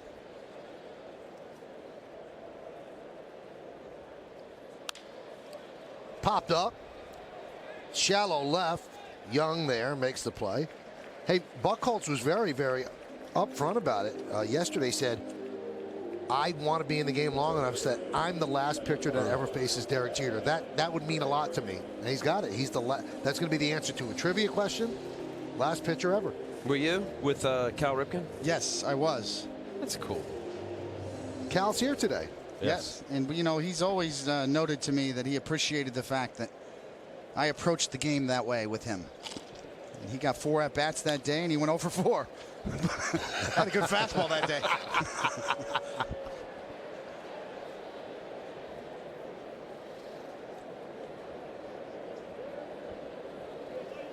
You had a good game, 4 ABs there. What did you do? CG? I went 8 innings, shutout ball in that game against Ripken. That final Cal Ripken game at Camden Yards. It was a big responsibility that I took seriously. Well, Pineda's taking his game seriously. 12 in a row after a leadoff single. He looks great. There's Cal. We go to the 5th. How can we get our office products to our customers even faster? What if we had same hour delivery? Back, a little to the right. Yeah. My Copy Paper is the American-made choice. It's bright white, comes with a jam-free guarantee, and its color lock technology gets you bolder blacks and brighter colors. Copy paper's here. WB Mason delivers. Whatever, whenever, wherever. Who but WB Mason? Here's a good one, Seattle. What did Geico say to the Mariner? We can save you a boatload. What's Seattle's favourite noise? The Puget Sound. All right, never mind. Don't matter. This is a classic. What does an alien seamstress sew with? A space needle. Oh, come off it, Captain. Geico. 15 minutes could save you 15% or more on car insurance. After 27 World Series titles, the New York Yankees wouldn't have just any car be the team's official luxury vehicle. Introducing the all-new Audi A3. Audi, the official luxury vehicle of the New York Yankees. I oftentimes find myself thinking back to that day and what would have happened if. I had a ruptured blood vessel in my brain, and the doctors at Montefiore used an innovative technique called endovascular coiling to correct it without surgery. I remember telling them, I have 2 little kids at home, so don't let anything happen to me. People ask me why I went all the way from Greenwich to a hospital in the Bronx. I tell them to save my life. Montefiore gave me back the life I love to live. Hi, everyone. Bob Lorenz with your Audi update. Twins and Tigers. Tigers, of course, win the American League Central with a victory. Bottom of the third, Ian Kinsler puts the Tigers in front with a solo shot to left off Kyle Gibson. Tigers lead that 1-0 bottom of the seventh. They've got David Price on the hill. He's allowed 4 hits, struck out 7 through 6 2/3. Guys, back to you. Thanks, Bob. You know what? There could be 3 tie-breaking games tomorrow. I was talking to Joe Torre on the field, and he said, I've already locked in St. Louis. I had first choice. So St. Louis could play the Pirates because there's such a big difference in being a wild card and being a division winner. You can't just go head-to-head. You've got to play that game. So there could be 3 games tomorrow, but right now the Tigers are trying to avoid at least one of them. Well, and which I love the change that the Major League Baseball did last year by not having a wild card team be on equal footing as a division winner. I think it's really made it interesting, these one-game wild card games having to get into the dance. Torrey said to me today, he said, I love the second wild card. For that reason, he said, it's not true baseball. There was no disadvantage to winning a division or winning a wild card, and you didn't win games down the stretch. You didn't try to win. You didn't matter whether you, he said, that should never be. It should never have been. This guard's against that. Well, yeah, exactly. How many teams that were the wild card, you knew the playoff teams, and they were getting their rotation lined up and, you know, getting guys healthy. You look at today, the Pirates are pitching Garrett Cole in a game in which that matters, and they're going to hope that they win. The Cardinals lose, and they will have to play another game to determine who wins the NL Central. Their ace is pitching today, knowing that they have a wild card game. Ichiro with a ground ball to second. And then if you think about it, you also have to sit back and go, gee, if they win that game and force the tiebreaker, then they have to pitch their second best pitcher. Then who's going to pitch in the playoff game? Let's go back to Bob for another update. All right, so the Royals, as you know, guys, can move into a tie for the American League Central with a win and a Tigers loss. Top of the second, they tab the lead. Mike Moustakas grounds one down the right field line. That will score Alex Gordon. So KC leading that one over the White Sox 2-0 earlier than the Tigers game. They're in the bottom of the third. We'll keep you updated on both those, guys. Thanks, Bob. That's interesting stuff. And the other one is in the West for the second wild card between Oakland and Seattle. And Seattle has King Felix pitching today. Oakland has the 1-game lead, so Oakland has to lose and Seattle has to win. Brian McCann flinches at a breaking ball. I'm sorry, they're pinch hitting for McCann. They sent him John Ryan Murphy. McCann pinch ran for Jeter, and now John Ryan Murphy.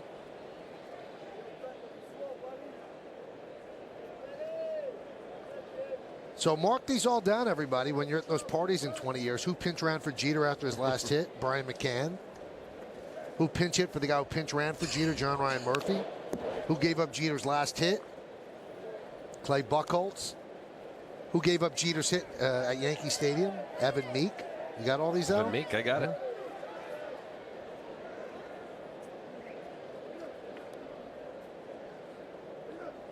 Now, a lot of people are saying, who's going to lead the Yankees next year? Derek Jeter's the captain. He'll be gone.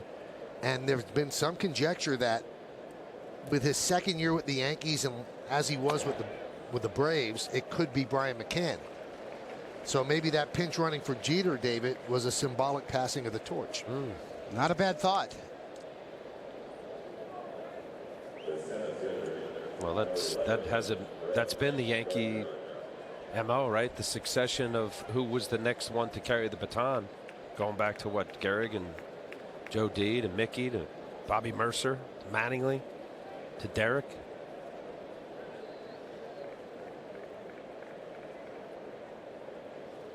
Here's Gardner. One thing about Derek, he always led by example, so you can't force leadership. It has to be earned. You can talk all you want about who's going to lead this team next year. Who's going to lead this team next year is the one who steps up and performs on the field. It's not something you could force on somebody. He's got to earn it. And the players have to respect him and want to be led by that person.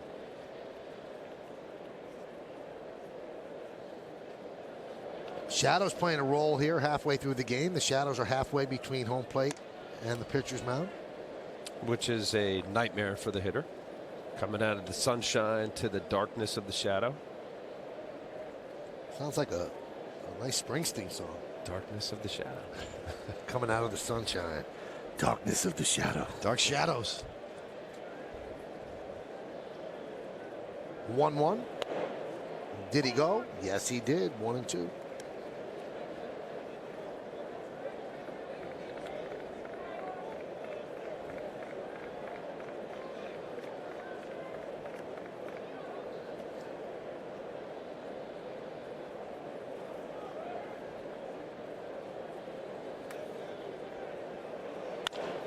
Line drive, foul. Ooh. Nice play by the ball girl. Good job.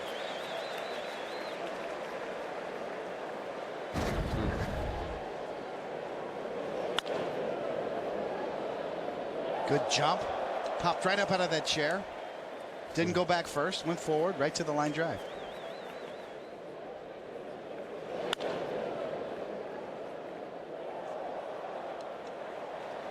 Broke that bat. Quick, get a Sharpie and sign it. Gardner's bat. Everything's memorabilia today.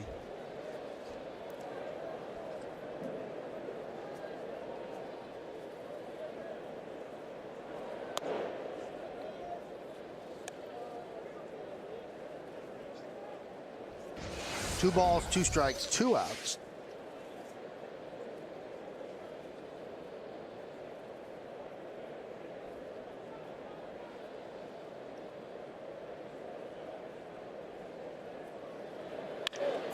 Hit sharply to second. Right there is Betts.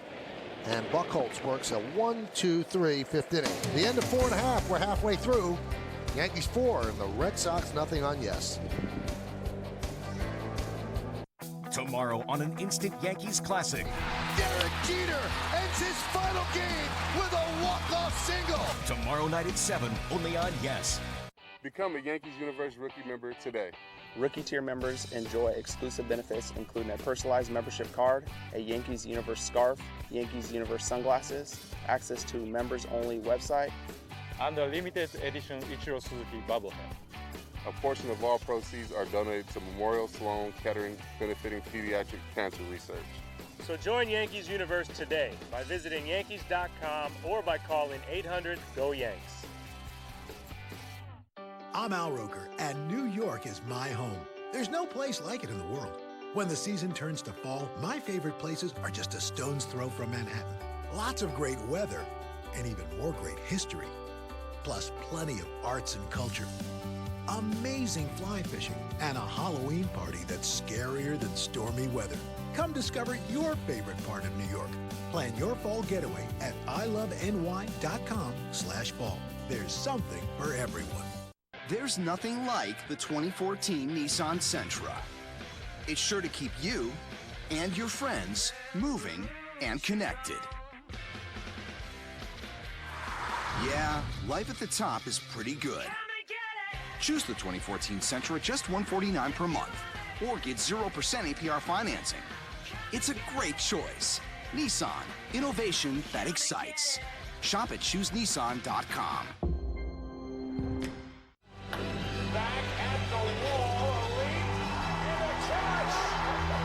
We are the legendary moments that make history. And this year, history will be made on Fox Sports 1.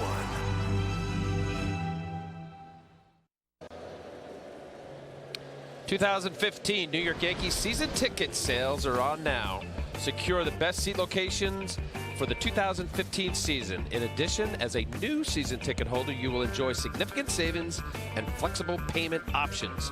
Your legacy starts now with 2015 season tickets. Call 212-YANKEES or email seasontickets@yankees.com to place your first installment on your 2015 New York Yankees season tickets. Flawless read. Flawless. A lot of Yankee fans here today. Cicchini takes a strike.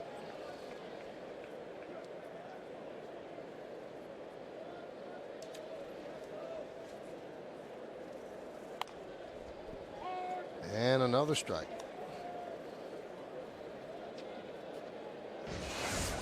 Yankees were very, very loose before the game today. They were having a blast around the batting cage, playing their own little reindeer games, and everybody's trying to hit the ball out, and Jeter was having a lot of fun. And then the whole team, after batting practice, because the Red Sox didn't take BP, the whole team marched out into left field. And part of them were in center, left center. The other part was down the left field line. And everybody was looking, what's going on? I guess there had been an internal debate. Who was slower, Brian McCann or Mark Teixeira? And they had a match race. they blow out the hamstring today. They got the whole winter to rehab it. And Mark Teixeira won going away, to the point that as he was crossing the finish line, he turned and waved at McCann, come on, come on. That's how much he beat him by. So a little fun for the Yankees before the game, but they were really, really into that. And the guy who said ready, set, go was Brett Gardner.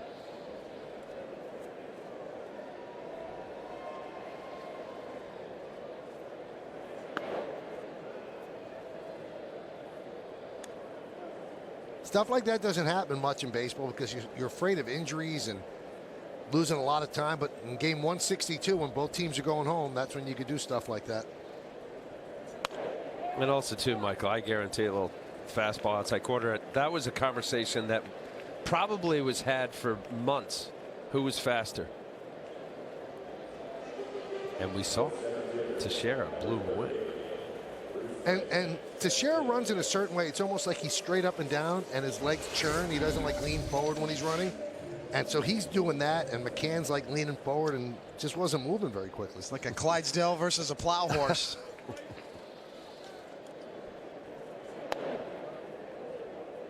The entire warning track here behind home plate and by the dugouts jammed with people. Jammed.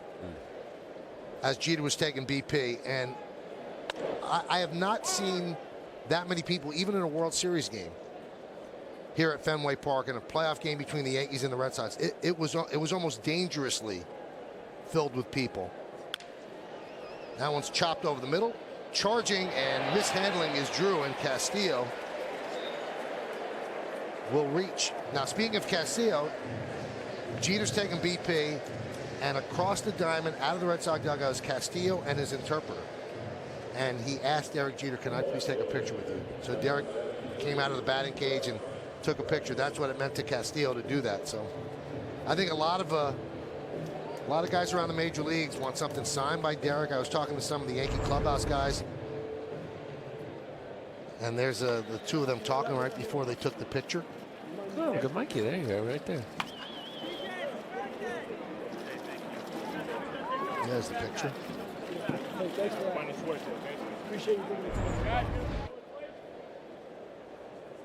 But a lot of Derek's pregame time, from what I've heard, and he does it, the Yankees have given him an out if you don't want to do it. The other team, before they come into Yankee Stadium or the Yankees come into their town, each player will buy a Yankee uniform top, a number 2. And they will send it over, and they want Derek Jeter to sign it. And Derek will sign every single one. He never, ever says no. And what he did this whole year was he would parcel out time. Okay, this is when I'm going to do this. This is when I have to get prepared. This is when I'll talk to the media. And he always signs everything. And I was talking to the clubhouse guys. They said they've never seen somebody be asked that much, even Cal Ripken Jr.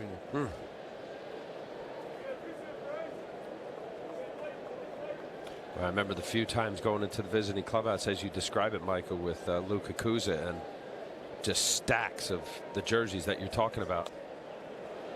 And the opposing players coming in, asking, certain things to write on it.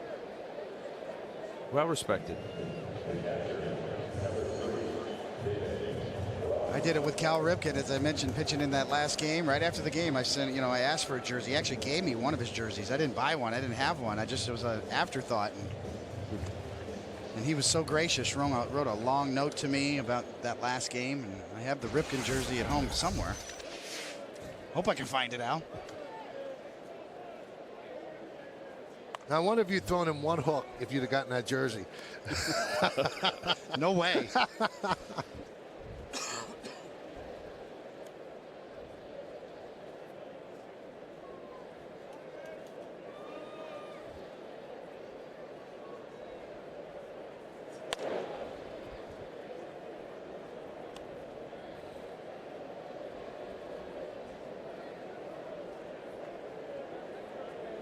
Now you look out in the bleachers here at Fenway and then around the ballpark, you could not see an empty seat.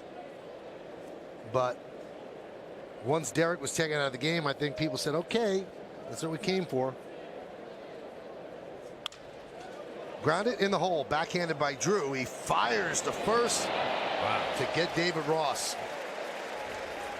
No runs, a hit, no errors, and one man left on base. This Jeter fan is knocked out, done, finished.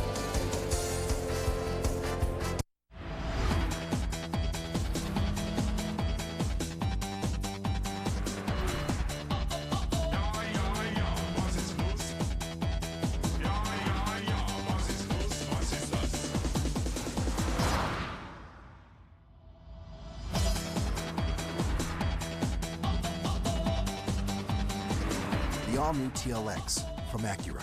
Visit your local Acura dealer for attractive offers on the TLX. You've heard of used cars, pre-owned cars, and even certified cars, but have you ever heard of a new certified pre-owned car from Hillside Honda? It's Hillside Honda's certifiably huge sales event, where every used car is Honda certified and goes through Honda's certification process. Free Carfax, Honda's certified 150-point inspection, and Honda's certified 7-year, 100,000-mile warranty. Drive a certified Honda Accord for only 1.9% APR financing. It's Hillside Honda's certifiably huge sales event. Go to hillsidehondausedcars.com to see our huge inventory. I love Hillside Honda. Hit the road. Hi, I'm Cindy with Lee's Toyota, announcing our clearance sales event. We have a huge inventory to choose from. Prices are slashed. People come from near, far, and in between to get these super low prices. With zero financing available, great leases, and top dollar for their trade. If you miss coming to Lee's, you'll miss getting a lot for less. Family owned and operated with pride and integrity for over 50 years. See what a great deal really is at Lee's Toyota. You better believe it. Can we rob this house? No, not that one. How about this one? We can't break into any home with the Sloman Shield security system. Why? The Sloman Shield has perimeter security and interior motion detection. We got no shot. Why do so many houses have the Sloman Shield? Because it's not free! What are you doing? I don't want to be the only house without the Sloman Shield. Shield your home, the Sloman Shield. Yankees Baseball on Yes is brought to you in part by Ford, the official truck of the New York Yankees.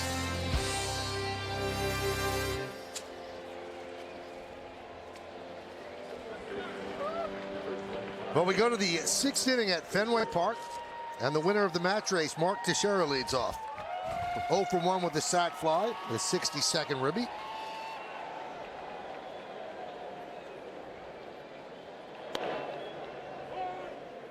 Now, we talked about the ceremony that they had for Jeter before the game, where all past captains of the Red Sox came out. Great Boston captains from other sports over the years, including Bobby Orr, who is a god in Boston. I mean, the hockey equivalent of Derek Jeter. He came out. But I thought one of the most moving things, and I bet you it was moving for Derek as well, when Brian Butterfield, who's the third base coach for the Red Sox, came out and presented Derek with a pair of duck boots, they're called. But Brian Butterfield is the guy that turned Derek Jeter into a major league shortstop. Derek had made 56 errors in one season. And during one instruction league, Brian Butterfield worked 2-a-days with him, hitting him hundreds and hundreds of ground balls, how to get his feet set, where to plant and things like that. And Brian's an emotional guy. He's considered one of the best teachers in baseball. And this guy knew Derek when he was a teenager and helped turn him into the player that he is. Butterfield's a great guy. And his dad used to be the head of the Yankee farm system. And Brian was the first base coach when Derek Jeter got his first hit in 1995. It was Brian, Tino, and Derek in that picture. And they all played very important roles in Derek's career and life.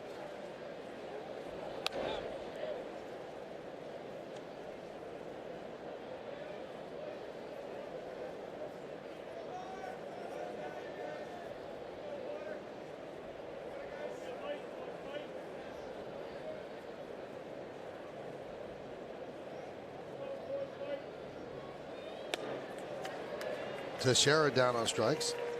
Now, Al, when you were in the Yankee system, Brian wasn't there yet, right? No, Brian was. He might was have still played, right? No. He was one of the coaches in Oneonta. Okay. J.P. Ricciardi, you know, the general manager, and there's a shot that Michael's talking about.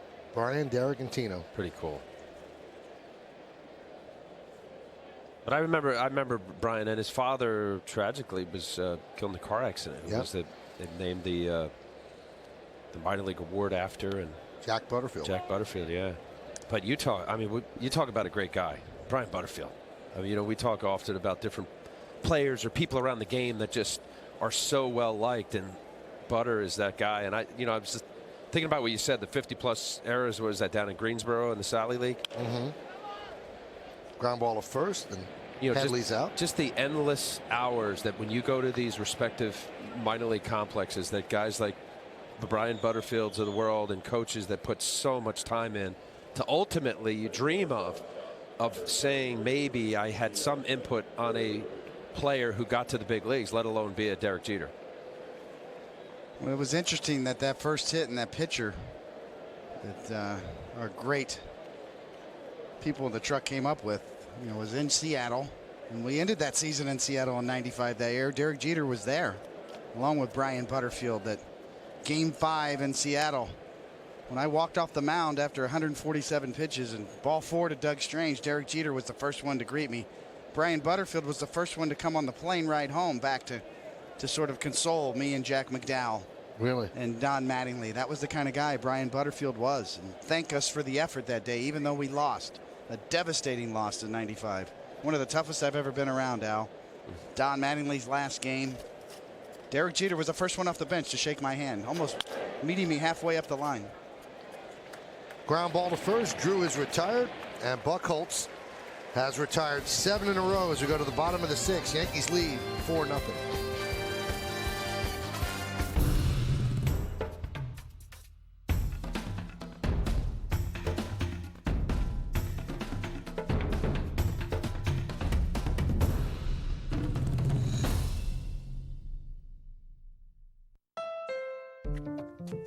This is the Andersons' new Honda Accord LX. Compared to a Ford Fusion, in the first 5 years, it could save them $1,500 in gas and end up costing them a total of $3,500 less to own, according to Edmunds.com. No wonder the Accord is the best-selling mid-size car in America. So start something special at the Accord clearance event, where well-qualified customers can lease a 2014 Accord at $189 a month, now at your Honda dealer.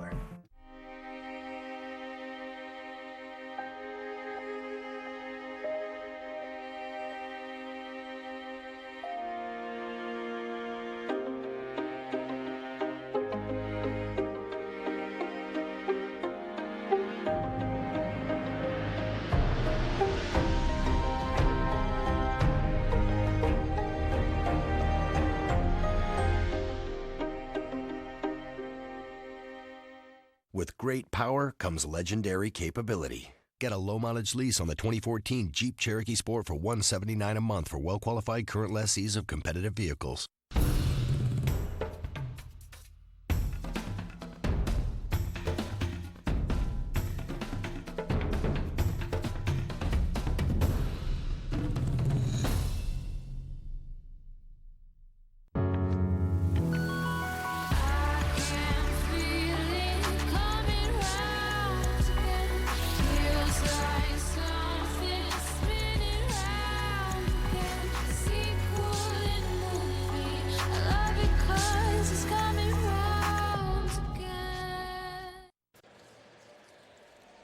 These images of Derek Jeter's final hit in the big leagues brought to you by New York Presbyterian, the official hospital of the New York Yankees. Amazing things are happening here. So the Yankee captain's final hit is a Baltimore chop in Boston.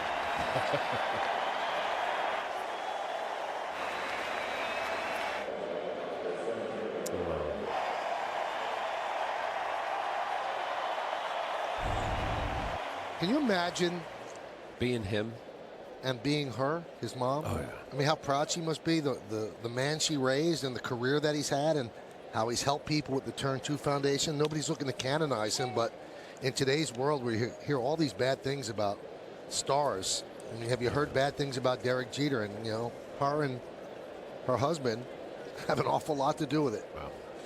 Yeah, the amazing part, Michael, is that after 20 years, whenever you sell shots at Derek's parents.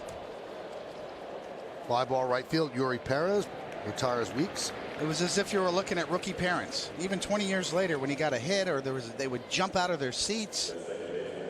Yeah, still excited. They look like you know, the first time. Yeah, or cheering your kid at like the Little League field or high school field. Or I asked Tino Martinez about that because Tino spent a couple of the games from the last homestand up in the Jeter luxury suite, and I said, why do they still act as if it's, you know, the first game? He goes, because that's their little boy.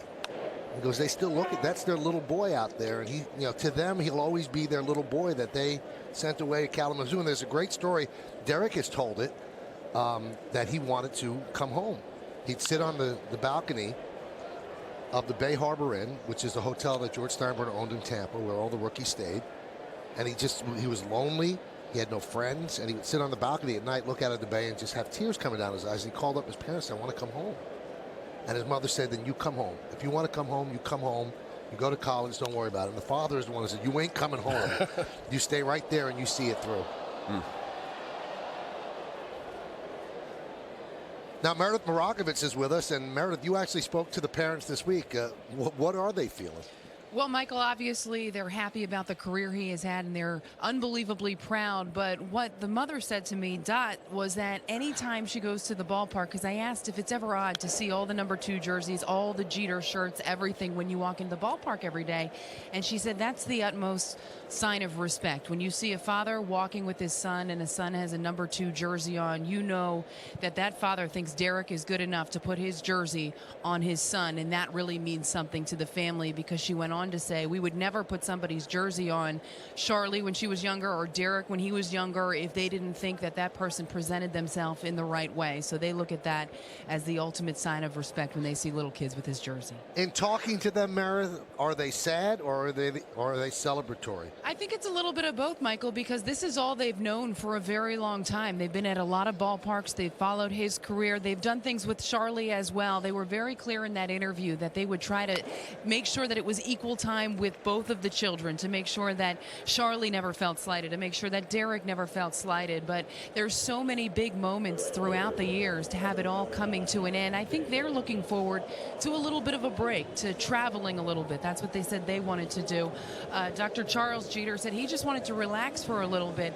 But it's funny that you brought up that story, because hearing them telling it again, Dorothy was quick to say, "I told him he can come home. I'm his mother." And Charles was quick to jump in and say, "But Derek, you have it all in the palm of your hands. This is what you always wanted. This is what you always dreamed of. And now you have the opportunity to do something with it. You have to stick with it." So they're very proud of what he's been able to do. And obviously watching his career over the years, you saw it at Yankee Stadium on Thursday as his mother kind of broke down and cried a little bit. And they just sat there for those final moments on the field, watching him address the crowd one last time. Well, Susan Waldman told me a story yesterday that when Derek broke his ankle against the Tigers in the playoff game, Susan was talking to Dr. Charles, and Susan was crying because she couldn't believe that would be how Derek Jeter ended his career. And Dorothy Jeter, the mom, well, "Don't you dare cry. Derek will be back. Don't you dare cry. This isn't the end. He just got hurt and he'll be back." That's how she thinks. And she's not a crier, so you see the tears on Thursday and today as well. This has been, I'm sure, an emotional journey for them. Grounded up the middle, grabbed there by Pirella, throw to first. Nice play by Pirella, who's certainly making the Yankees think about him for next year. We thank Meredith. We'll see her on the postgame. A strong 6 innings for Michael Pineda as we go to the 7th here at Fenway. 4-0 Yanks. The Black Knights are back on top. Touchdown in the lead for Connecticut. Welcome to Yankee Stadium. One man to beat. Left sideline. Touchdown, Army. Touchdown, Connecticut.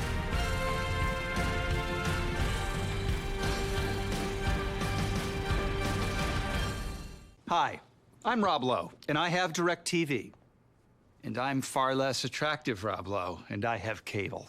With DirecTV, you get 1080p and Dolby 5.1, the industry's best picture and sound. With cable, you get pictures and some sound, too. DirecTV is a theater quality experience I can have at home with all my friends. I don't. Don't be like this, me. Get rid of cable and upgrade to DirecTV. Call 1-800-DirecTV. The BMW i8's full-color head-up display keeps you focused on the road ahead, even when you're driving the BMW 3 Series. This and other BMW i8 innovations available in the BMW 3 Series. We only make one thing, the ultimate driving machine. Take advantage of these limited time offers while supplies last. I love having a free checked bag with my United Mileage Plus Explorer card. I've saved $75 in checked bag fees. Priority boarding is really important to us. You can just get on the plane and relax. I love to travel. No foreign transaction fees means real savings. We can go to any country and spend money the way we would in the U.S. When I spend money on this card, I can see Brazil in my future. For a limited time, earn 50,000 bonus miles. Offer ends September 2nd.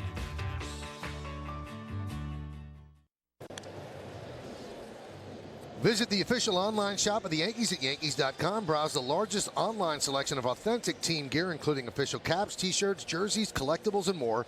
Get your team gear straight from the source. Shop the Yankees.com shop. A new battery for the Red Sox. Craig Breslow takes over on the mound, and Dan Butler takes over behind the plate.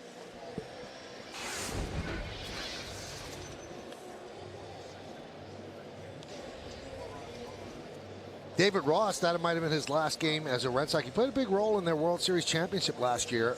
He wants to play one more year. I'm not sure if the Red Sox will bring him back, but can you imagine? He's trying to get into TV. He's actually going to work for ESPN during the playoffs. They really liked the interviews that he did last year during the World Series. They thought he was insightful. He made his points quickly and got out, and they thought he had a good sense of humor. So he's going to be on ESPN's coverage of all the postseason.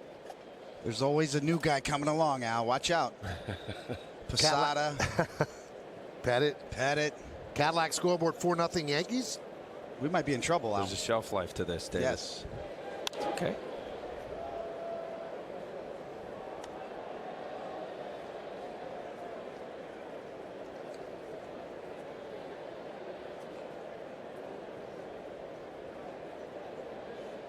That's why I think we should go with the 6-7-man rotation. 6-man rotation. 6-7? In the booth and on the field. Oh, yeah. You're in favor of 6-man. I am. I think it should be looked into. I mean, I can't say that next year with the Yankees, what they're going to do. But I do think that a 6-man rotation should be considered, especially to protect Tanaka next year. Maybe even CeCe. Possibly CeCe as well. I mean, it would take some getting used to, obviously, for a lot of these pitchers. But, everybody says, well, you're giving up 4 or 5 starts rather than 32 or 33 starts. Lined in the center field, a base hit for Cervelli. Leadoff single in the 7th. Fans, you've been tweeting us your photos all season long. Time now for the AT&T fan photo of the game. And I'm dating a Red Sox fan, but Derek Jeter is still number 2 in my heart. K-Mad. Nice. That's beautiful. That one's not going to last. That photo or that relationship? Both.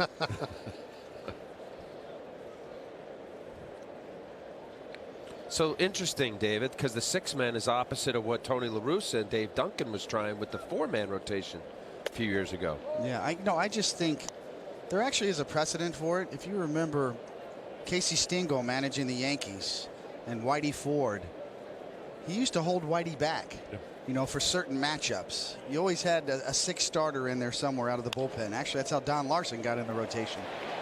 Nice piece of hitting by Young as he goes the other way through the vacant right side. First and second, nobody out. Casey Stengel, we used to juggle his rotation all the time.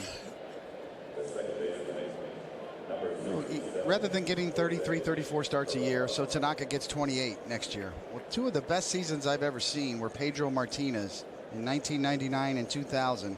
And they did that with him. They gave him extra days along the way. He ended up with 29 starts, 28, 29 starts, and still won 20 games. Still, the quality over the quantity paid off. The protection of these arms. Let's see if they bunt here. No, they don't. Well, I think one of the best examples right now, the best pitcher in the game, Clayton Kershaw. I know he had the injury, but he had 27 game start. Didn't get 200 innings, but it's a phenomenal year. 21 wins, 3 losses. Ripped into left center field. That's going to be trouble. It's a base hit, splits the outfielders, and it goes to the monster. Cervelli scores. Young right behind him. He'll score. It's a 2-run double for Perella. staking a claim on a job next year, and the Yankees lead 6-0. Boy, really nice to see somebody from AAA this year get a chance to come up here, who actually had a nice year in AAA, hit over 300. Acquitted himself well. He can play second base in the outfield. Take that double and 2 RBIs with him at the end of the year here. You know, and you talk about guys that get the opportunity and seize the moment. You know, I don't know what's going to happen, but, you know, looking at Jose Perella, I don't know what you guys think, but athletic, made some excellent plays at second. And you mentioned the year that he had in Scranton. I know he's not that young, 25 years old, has been playing 8 years. There's a base hit to left field for Yuri Perez. They're going to hold Perella at third.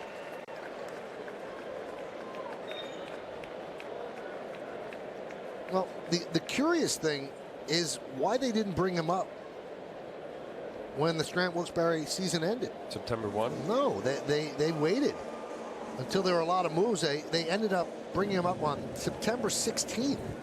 And then they had to wait a week because they had shut him down for 2 weeks. And it certainly looks as if he's playing like he belongs, but they did not bring him up right away. No, they didn't. And it's good that they finally did, because it sends a good message to your farm system, you know, that the guys get rewarded, or that you will get rewarded. I think a lot of it had to do with roster moves, having a spot on the roster open, 40-man roster, getting him on the 40-man or getting him on the 25-man roster and the 40-man roster. Well, right. He was a non-roster. He had to be added to the 40-man. But I like what you're saying, David, because, you know, you have somebody like Perella who had a good year. I mean, he led the International League in hits and runs and batting average.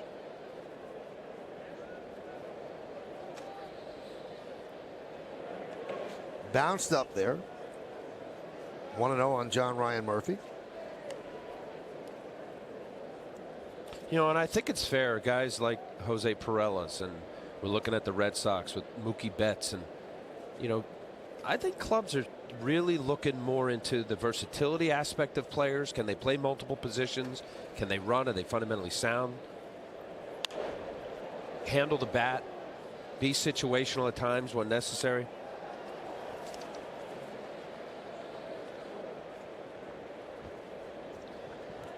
Well, he played first, second, short, left, center, right field, and DH, and Meredith can explain the late call-up of Perella. Meredith, what happened? Well, guys, you are exactly right. It was a little bit of a 40-man roster situation, but if you remember, Martin Prado went on the DL after having an emergency appendectomy, so after that, they were able to place him on the 60-day DL, which opened up some room on that roster. That's why he came a little bit late, also added the infield help that they needed in the absence of Prado. Well, base hit there for John Ryan Murphy. Thank you, Meredith, as the Yankees now lead 7-0. John Farrell out to the mound. He's going to go to the bullpen. Craig Breslow's day is done. Am I missing a deadline? Will I get there in time? Am I going too fast? Did I close the garage door? Stay in your lane. I don't think I sent that email. I should make a reservation. I thought it was clear.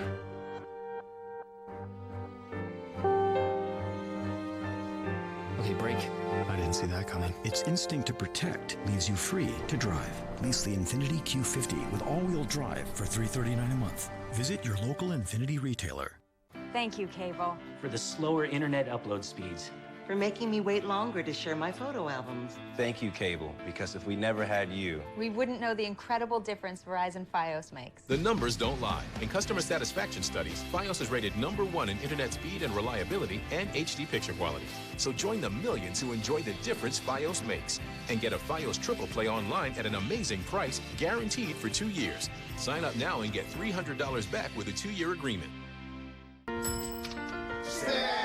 Hey guys. Hey the man. Hey Chip. Hey, how's it going, Stan? Can I get 55 on pump 3? You got it, Stan.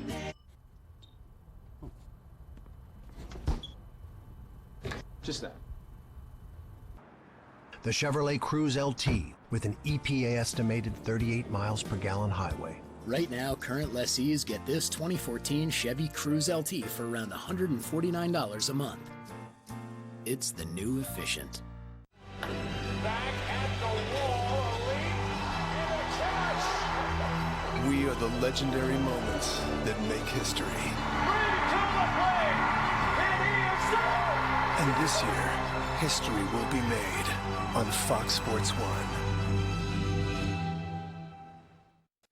I'm Ron Bob Lorenz with your Tri-State Ford update. Jordan Zimmerman of the Nationals pitching a no-hitter. What a way to wrap up his regular season in style, but it's the way he got it. Christian Yelich almost breaks it up on the last out, but Steven Souza races over from left, dives and makes the catch. Jordan Zimmerman, first no-hitter in Nationals history. Guys.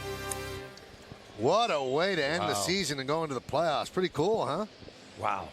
Last day of the year, a no-hitter. First for their organization. And they've had some pretty good pitchers in their short time. Well, speaking of pitching, John Farrell makes the Verizon call to the bullpen and brings in Drake Britton. Was it Drake Britton who took the selfie with Jeter? It looks like that might have been him. Was that him? There was one of the guys. The Red Sox came out as a team during the ceremony. Oh, it was Joe Kelly. Okay. It looked like Drake Britton, but it was not. Thank you, Bill Bowman, our producer. It was Joe Kelly. That's a pretty cool idea. I would have done it. Then tweeted it out right away. As fast as you could. Tweet it while you're on the field. Here's Austin Romine pinch hitting for Brett Gardner. So, Michael, there's a little bit of debate whether this is true or not, and people on Twitter are coming up with video evidence that Derek Jeter's last at-bat actually happened at 2:22 p.m. Yeah, we checked it, 2:23. No? Oh. It's a great story, but we checked it, and we have our tape hooked into a time slot, and it is 2:23 when we step in the box. Maybe some of their clocks might have been off, but I think it makes for a better story, though. I think you go with the 2-2-2-2. You got to calibrate. Got to calibrate the clocks. That's why that's why you cannot the tag challenge play. a tag play. I understand you just can't calibrate everything.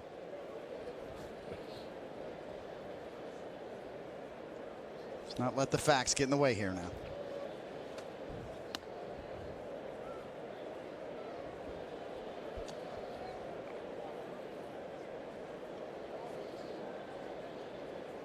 Now you got M&M juice all over my shirt.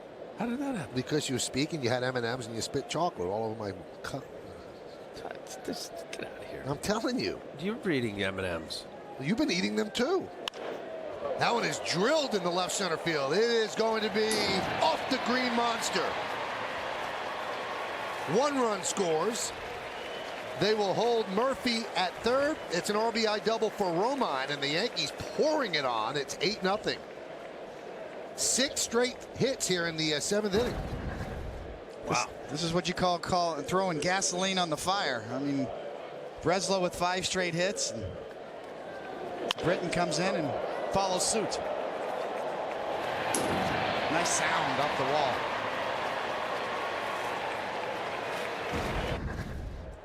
Unless you're Drake Britton. Bad sound. There's Mark Teixeira. And he lines one right at the third baseman, Caccini, for the first out. That was a rocket. Coming out of the shadow right up until Cicchini.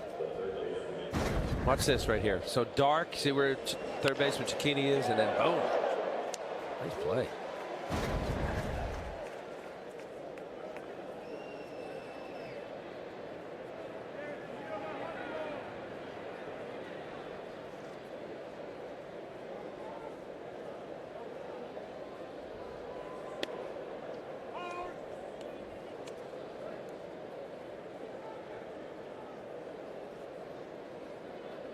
Interesting choice the Yankees will have. I think Chase Headley has done a really good job since coming over with the Yankees. Shown versatility too. Play first base. His third base defense has been excellent. Switch hitter. Seems to be one of those guys, along with Brandon McCarthy, that really would be perfect fits here for next year. Depending on what kind of offers they get, they're both free agents. But I think Yankee fans would probably agree. Yeah, we'll take Headley back. Yep. We'll take Brandon McCarthy back. And they seem to have been perfect fits. And past the diving Betts into right field. Murphy scores. Romine moves to third. It's a base hit for Headley, and it's 9-0 Yankees.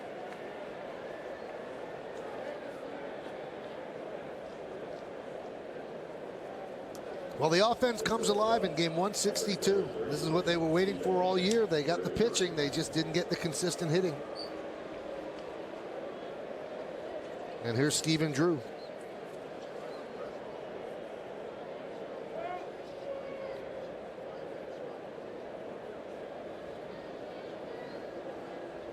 How about Breslow's line? Last game of the year, Skip comes up to you. Hey, do you want to get an inning? Sure, Skip. Doesn't get it out. 5 hits, 5 runs. Ouch. Thanks for coming. Yeah.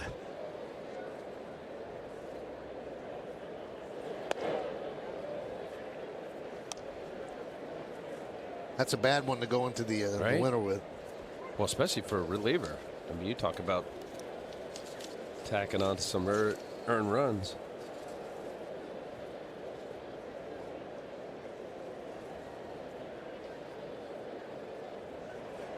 Now, we should note that it's the first no-hitter in Nationals history. Right, not the Expos. But the Expos had 4. So if you take that franchise back to its inception in Montreal, this is the 5th, but the first as a Washington National. Drew goes down looking.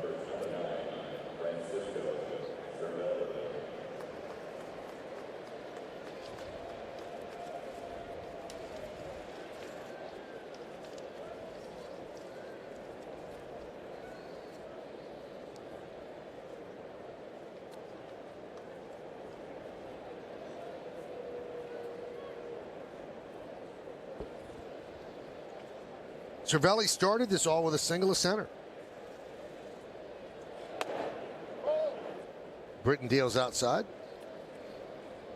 Hey, lost in the Jeter moment, this being his final game. Another outstanding performance by Michael Pineda. I mean, just great. Again, a 2-hitter through 6 innings.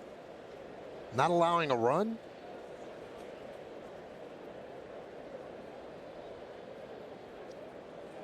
Now, correct me if I'm wrong. I think when he pitched against the Orioles last time, they gave up 1 hit and 1 walk. Clearly just a dominating performance, a dominating end to a season. Overpowering just about everybody in the Red Sox lineup.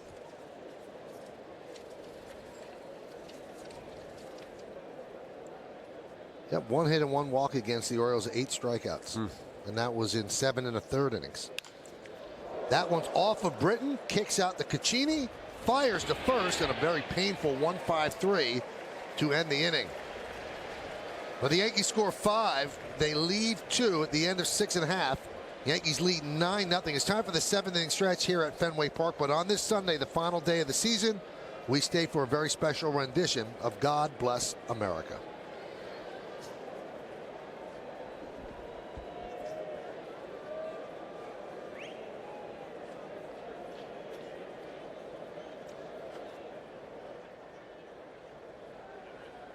Ladies and gentlemen, please rise. To perform God Bless America, we welcome back the brilliant Irish tenor who sang so often at Yankee Stadium after 9/11 and who now makes his home in Boston. Please welcome the legendary Ronan Tynan.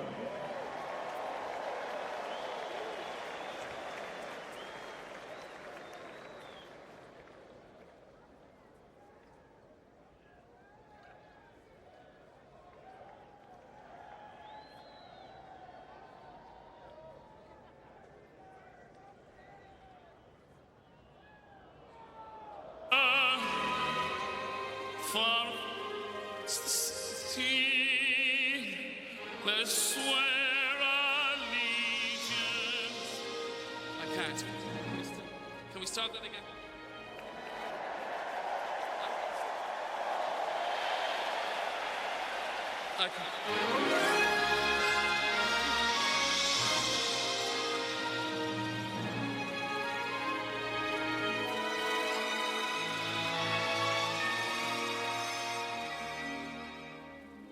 While the storm clouds gather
And now, we welcome the Grammy-nominated guitarist and dear friend of the retiring future Hall of Famer, who patrolled center field so well in his days as a baseball player. Here to surprise his friend and to entertain us with his unique rendition of Take Me Out to the Ballgame, welcome the outstanding former outfielder and equally outstanding musician, Mr. Bernie Williams.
At Shell, we believe the world needs a broader mix of energies, which is why we are supplying natural gas to generate cleaner electricity that has around 50% fewer CO2 emissions than coal.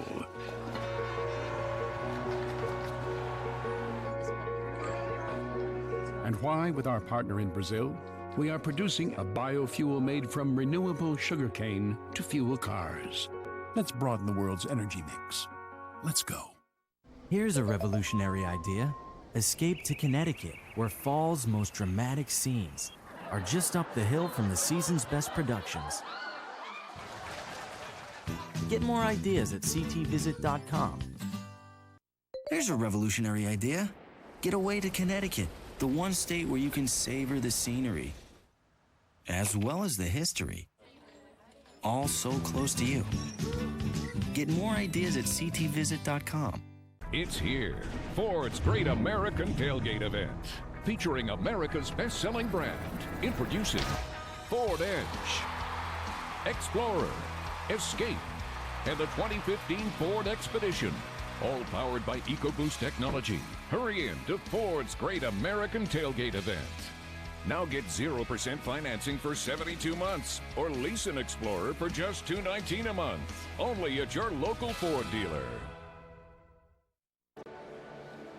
As we go to the bottom of the 7th inning, it's time for the game summary brought to you by your local Nissan dealer. 9-12-0 for the Yankees. The Red Sox, no runs, 2 hits, and no errors. Jeter, 1 for 2. His final at bat resulted in a Baltimore chop to third base, RBI single, and then they took him out of the game. Pinch running was Brian McCann. Ichiro, 1 for 3, a 2-run triple, what could have been his last Yankee game. Michael Pineda has been solid, 6 innings, 2 hits. Didn't walk a batter, hasn't walked a batter, and struck out 9. Somewhat curious after what seemed like an interminable 7th inning stretch with 2 performances, one by Ronan Tynan and one by Bernie Williams, that they're letting Michael Pineda come out and pitch the 7th, but he is in fact doing that. And we'll see how he fares. I agree, Michael. I mean, Pineda has been nothing short of dominating. 9 strikeouts, no walks, 2 hits, back-to-back starts now, as we mentioned in his Baltimore game. 1 hit. I think he gave up in 8 innings in his last start. I mean, I don't know if you could ask for 2 more dominating performances to end your season than what we've seen from Pineda. A couple of changes for the Yankees. Antoine Richardson takes over in center. Austin Romine takes over at first. Cadillac scoreboard, it's 9-0. Yankees lead.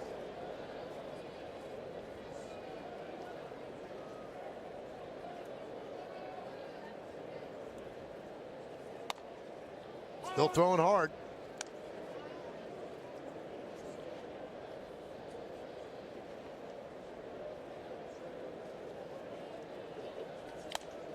You know, if anything is proven by what you're seeing with Pineda, you can't judge trades right away. And can't miss prospects miss a lot. So for both teams, as he overpowers Cespedes, that's a deal that didn't look great at the beginning and now looks good for the Yankees. Let's go to the studio, and Bob Lorenz has an update. Hey, Michael, the Tigers are the Central Division champions. 9th inning today, Joe Nathan gets Oswaldo Arcia to pop up to Alex Avila. 35th save for Nathan. How many wins did it take to win the Central? 90, as the Tigers clinch their 4th straight American League Central title with a 3-0 win over the Twins. The Royals settle for the wild card, guys. Thank you, Bob. We'll hear from Bob and Jack and John and Meredith in the postgame show. Alan Craig with an 0-1 count. And what I was saying about the trade, Jesus Montero is a Yankees can't miss prospect. And they traded him to Seattle for Michael Pineda, who was an all-star in his rookie year, had a bad second half. But Montero's done nothing for them. He's been a disappointment. Pineda hurt his shoulder the first spring training with the Yankees, and it looked like a bust for both. But if this is what this pitcher is, what a resounding win in the trade department for the Yankees it would be. Oh, no question about it. I mean, we're looking at a guy that could be on the precipice of really being one of the better pitchers throughout baseball. And I know he hasn't thrown more than 170 some odd plus innings in his big league season, first year with Seattle Mariners. But you're right. I mean, if you think about that trade, and Jesus Montero was heralded along with Jose Campos, the pitcher, Hector Noese.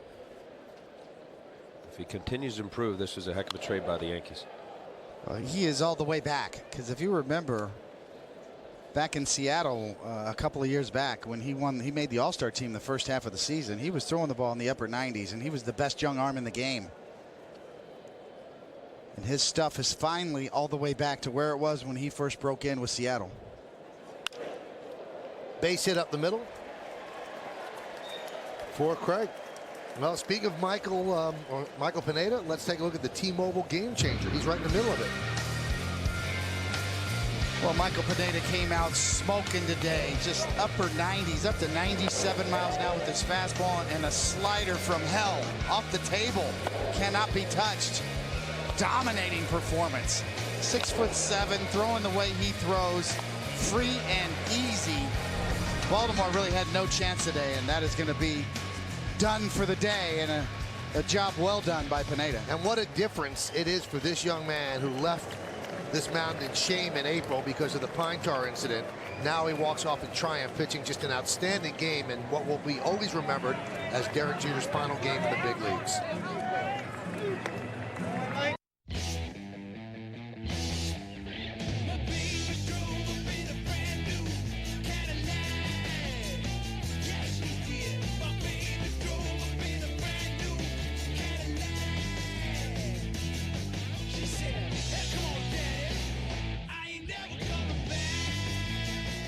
Lease this 2014 ATS for around $299 a month. Visit CadillacTristate.com for this exceptional offer.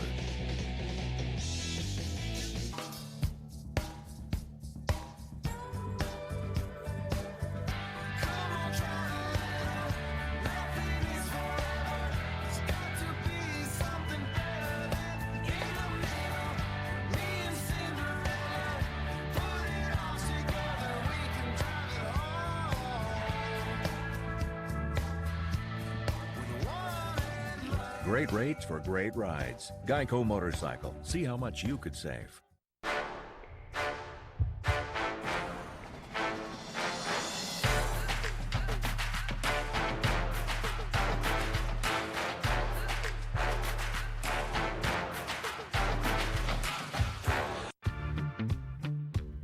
People around here have the highest IQs in the country. Well, the Honda Accord is pretty smart too, with available lane watch that actually lets you see your blind spot.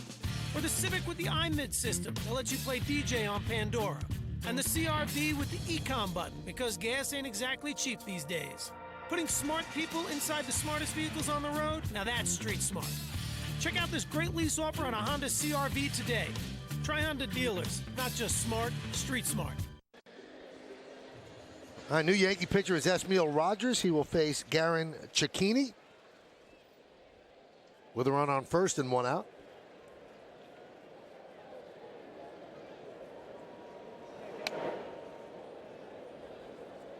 They are not holding Craig on at first.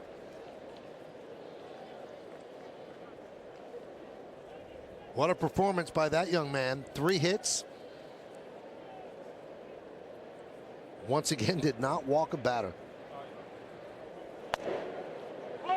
That's what's so hard to believe. How many hard throwers are out there that have precision control? He doesn't walk people. He's a power pitcher that has the command of a finesse pitcher.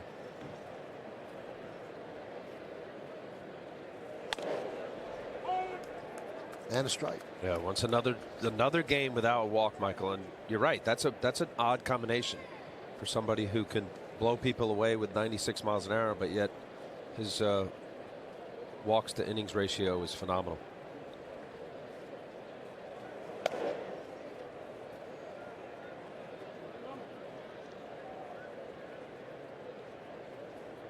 Matter of fact, there's only been 3 other pitchers in Yankee history to have a base on balls per 9 innings rate with at least 12 starts. John Lieber. Did you play with John Lieber, David? No, I didn't, but I know what kind of control he had. Yes, worked fast and threw a lot of strikes.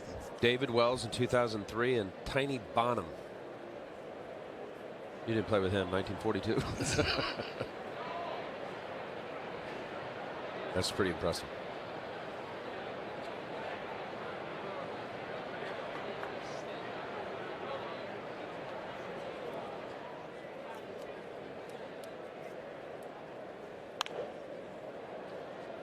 Fouled away. This is an old-time ballpark. It opened up in 1912. So if you look at the relief pitchers out in the bullpen, it's a new form of sunscreen. Just hang a towel down so you don't get baked. I would think it's hard to watch the game that way. Yeah.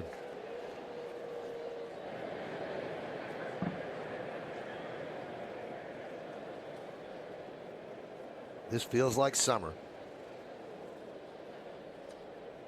2-2. 3-2 on Cecchini.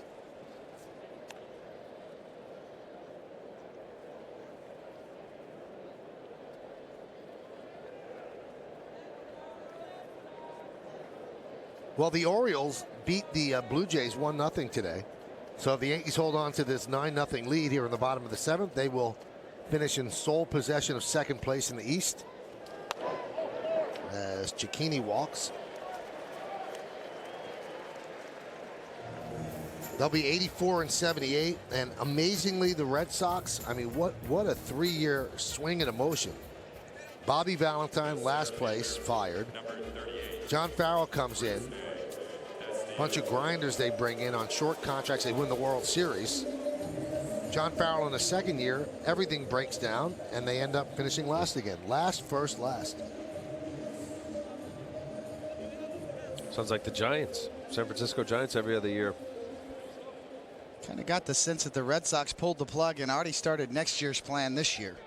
With the John Lester trade, obviously, and Cespedes in left field, and then the Castillo signing, another Cuban import. So they've really, obviously dumping Lackey is too, and Lackey and Andrew Miller. I was really impressed with Kelly the other day. He was throwing the ball 99 miles an hour, upper 90s. Really surprising that the Cardinals would let an arm like that go. Oh, Castillo gets plunked. That'll load the bases.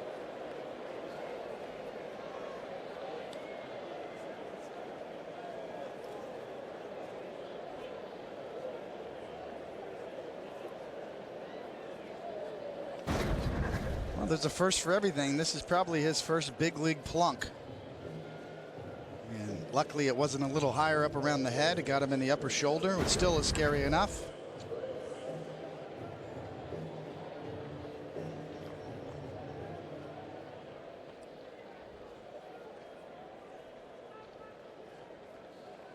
Here's Bryce Brents. Bases loaded. One man out.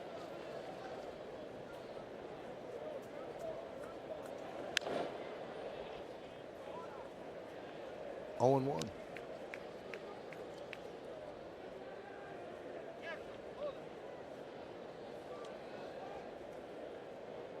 Big plans for the winter, Al? Yeah, there'd be some nice trip somewhere. Really? Over the holidays. How about you? Just work. Radio show, simulcast. Hardest working man in sports right here. How about you, David? Big plans? I already told you. Margarita and a tea time.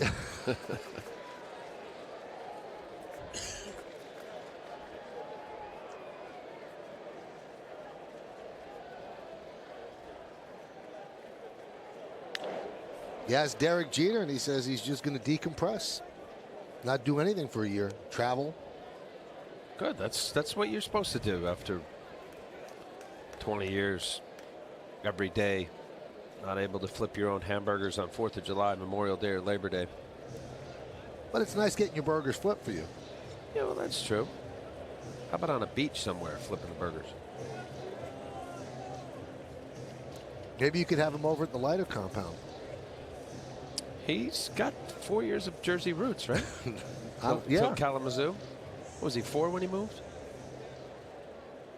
Somewhere around there. Very young.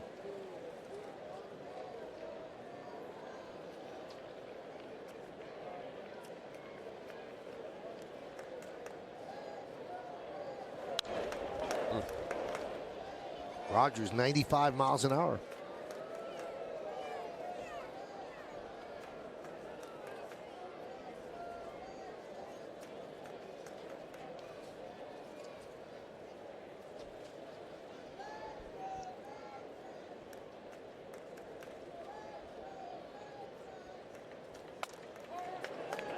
Strike 3. Brents down looking. This October, history will be made as baseball's postseason moves to America's new sports network. Fox Sports 1 is your new home for baseball's National League Division and Championship Series, and it all begins this October. Here's Dan Butler. We mentioned, Michael, the Red Sox have already gotten a head start on their planning for next year. It's going to be interesting offseason for the Yankees as well. And proper respect paid to Derek Jeter in his last game here today. The Yankees have work to do, trying to figure out the roster for next year and the post-Jeter era and the end of the era of the core four. Who will be the shortstop next year? Lots of questions on this Yankee roster. Which direction it will go. And I'm glad you brought up the core four, and we saw Bernie here performing Take Me Out to the Ballgame. So many people are so angry. Why do they say core four? Why don't they include Bernie? Because Bernie wasn't there for the 5th championship. That's the only reason. There's no disrespect meant to Bernie. He is just as much a part of the Yankee tradition, and he's going to be honored next year at the stadium as anybody else. But the core four are the guys that were there for the 5 championships. Bernie wasn't there in 2009. It's as simple as that. Nobody's trying to disrespect him. And core 5 doesn't rhyme. Not as catchy, right?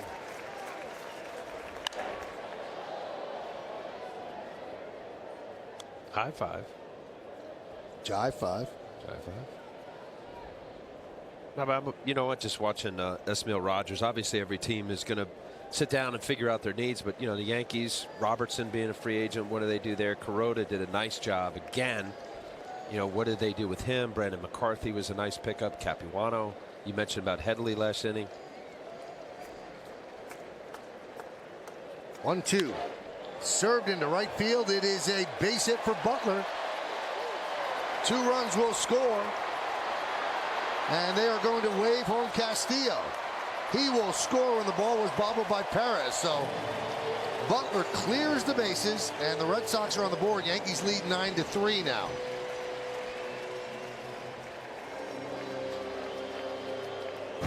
Well, let's take a look here. Yuri Perez, it hits off the wall. You see the goofy configuration. Now he goes down to get barehanded, but he picks his head up, which allowed third base coach Brian Butterfield to wave in another run. Being a little bit hasty in grabbing the ball, Yuri Perez. Now that should be a double, 2 ribbies, and an error because Castillo was being stopped at third until the ball was bobbled by Perez.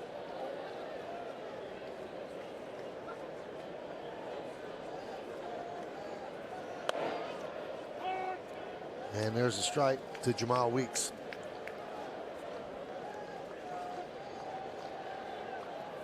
And it is a double, 2 ribbies, and an E9.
I think, Al, when you look at the Yankees and their farm system, they had some really good years down there. Aaron Judge, as Paul O'Neill saw play, is a big power hitting potential outfielder. There's definitely some guys in the lower levels that have had good years and are prospects. Luis Severino. Yes. The 20-year-old flamethrower. Severino, not only one of the top Yankee prospects, is vaulted to one of the best pitching prospects in all of baseball. Rob Refsnyder had a great year in AA and AAA, hit well over 300. Potential future second baseman of the Yankees.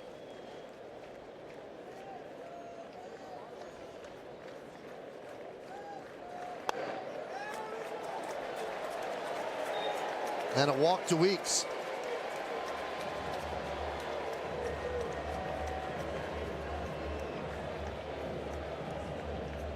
As you look down the list here, David Robertson stands out. Here comes Joe Girardi, going to make a pitching change. But yeah, there's some decisions on that list, and Yankees have work to do this offseason.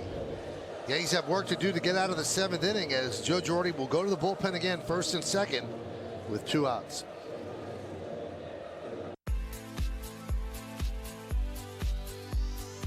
Conviction, creativity, courage. This is the Mazda way. It's why we engineer cars that exceed expectations. And the critics agree. The IIHS named both the Mazda 3 and Mazda 6 a 2014 Top Safety Pick Plus. And both are named a Car and Driver 10 Best. Plus, for the 2nd year, KBB.com has named Mazda the lowest cost to own brand. What do you drive?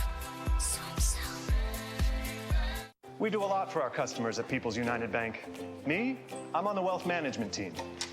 Working with people like Tim here, who turned his dream home into a reality. Or the Thompsons, who are getting ready to send Lauren to college, once she aces calculus.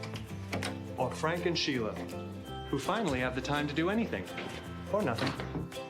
Welcome to the bank that knows how and the bank that knows you. Stop in any time to talk.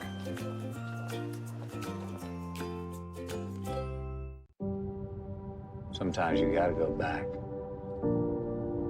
to actually move forward.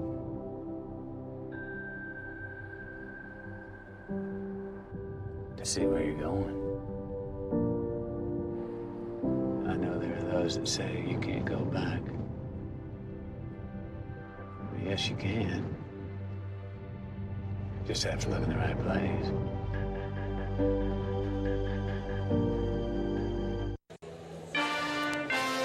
Yankees Baseball on Yes is brought to you in part by the 2014 Mazda 3 with seamless connectivity. By Henry and me, watch Yankees Legends Come Alive, available on DVD and digital download September 30th. And by your Tri-Honda dealers. Hurry to your local Tri-Honda dealer for great deals on the 2014 models. Well, the Red Sox trying to come back, down 9-0, 3 runs already in here in the bottom of the 7th inning. Esmil Rogers comes in, does not get the job done, allows Michael Pineda's run to score, so he gave up 1 run in 6 1/3. The other 2 belong to Rogers. Now the Yankees bring in Adam Warren to face Mookie Betts.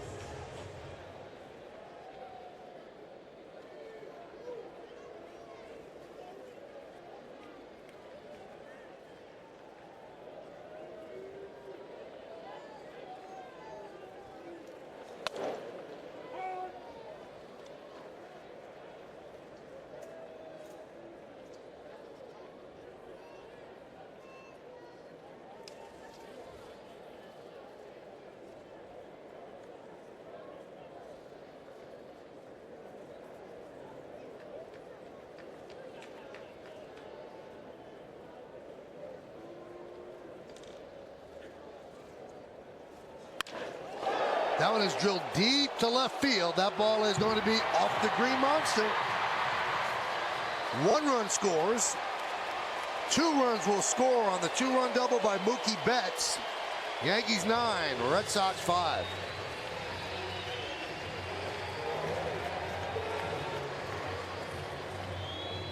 Mookie Betts, a player that Red Sox fans will like next year. Certainly versatile and a lot of athleticism, and has done a great job. This organization likes this young man. Fastball on the inside part of the plate. Adam Warren trying to go double up in there off the Green Monster. See the ball almost getting over Antoine Richardson's head. 5 spot in the top of the inning by the Yankees, and now here 5 runs in the bottom of the 7th by the Red Sox. Here's Ryan Lavernway, a pinch hitter for Daniel Nava.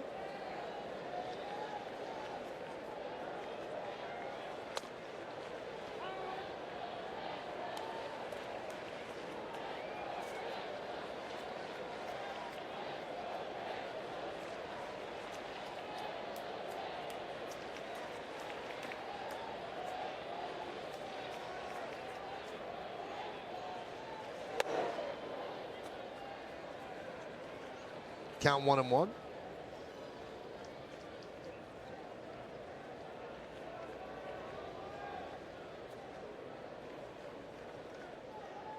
Well, This has been one heck of a 7th inning as the Yankees scored 5 in the top of the 7th. Now the Red Sox now with 5 on the board in the bottom. Grounded to third. And that will do it as the Red Sox send 9 batters to the plate. They score 5 runs. They leave 1 man on base. 9-5 as we go to the 8th. Toyota Highlander presents How To with Eli Manning.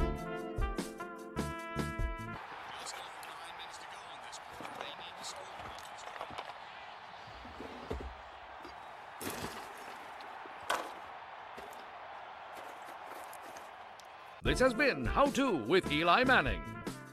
Visit your local Toyota dealer today for great deals on the stylish Highlander. Toyota, let's go places. Here's tonight's starting lineup at Glen Toyota.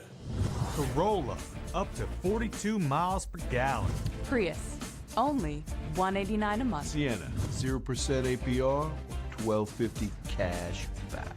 Come and see our lineup of Glen Toyota cars and trucks, like the new Camry, big game price, $19,995, plus 0% APR or $500 cash back at Glen Toyota, Route 208, Fair Lawn, New Jersey, or glentoyota.com. Have you seen one of our stars lately? They're showing up all over the tri-state.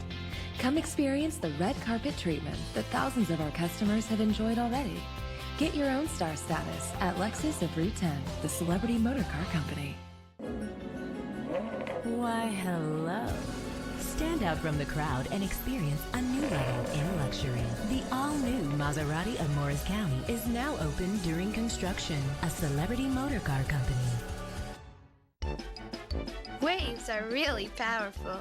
They're clean, renewable, and really fun. There are companies proving that wave power can be safely harnessed to make electricity. The first tidal turbines in New York successfully provided electricity to local businesses on Roosevelt Island.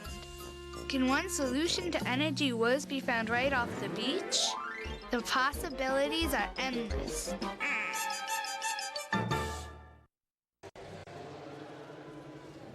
Well, you got to stick around after the last out for the final WB Mason Yankees postgame show of the season. Bob Lorenz, Jack Curry, and John Flaherty recap this memorable day at Fenway. Plus, Meredith Barakovitz has a reaction from the clubhouse, and we'll hear from the captain himself. It's an absolute must-watch postgame show, and it's all coming up only on Yes. All right, fans, the Yankees have scored 9 runs. That's more than 6, so log on to papajohns.com tomorrow for 50% off your online regular menu price order. Use promo code Yankee6 at papajohns.com. Burke Badenhop is the new pitcher. Alan Craig moves from first to right, and LeBarnway takes over at first, so you're all caught up. This will be the 70th game for Badenhop.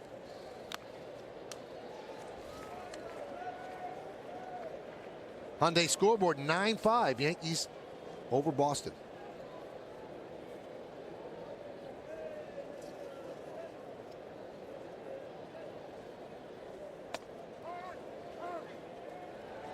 And Young is down looking. This was one of the cool moments in the pregame ceremony that the Red Sox put together.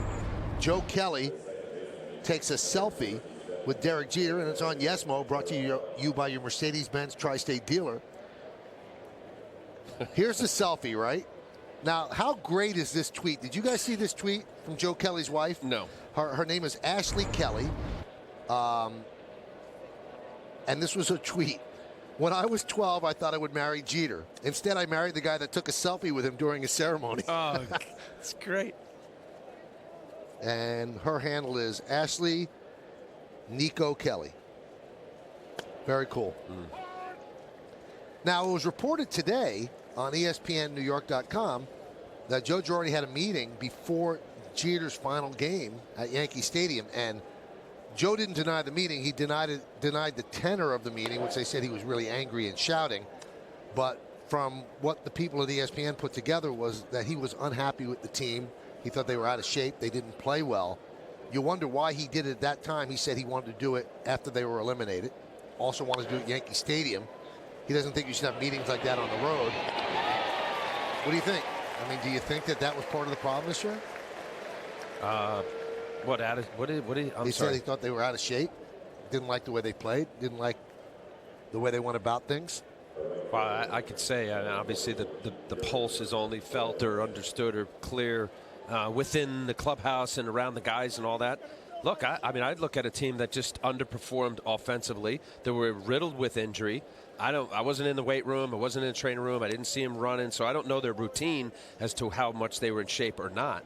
But if you go by position, just to me, that's the broad stroke of they're underperforming, especially the 3, 4, 5 hitters. They ranked at the bottom in all of baseball. Well, yeah, no doubt about it. I thought Joe Girardi was upset because team meetings like that are supposed to be left in-house. Right. And the leaks come out, so you don't really know what was said or the tenor, and there's a lot of confusion. But nonetheless, I liked Brian Cashman's comments where he said, look, if you could play this season 100 times, you wouldn't get this result again.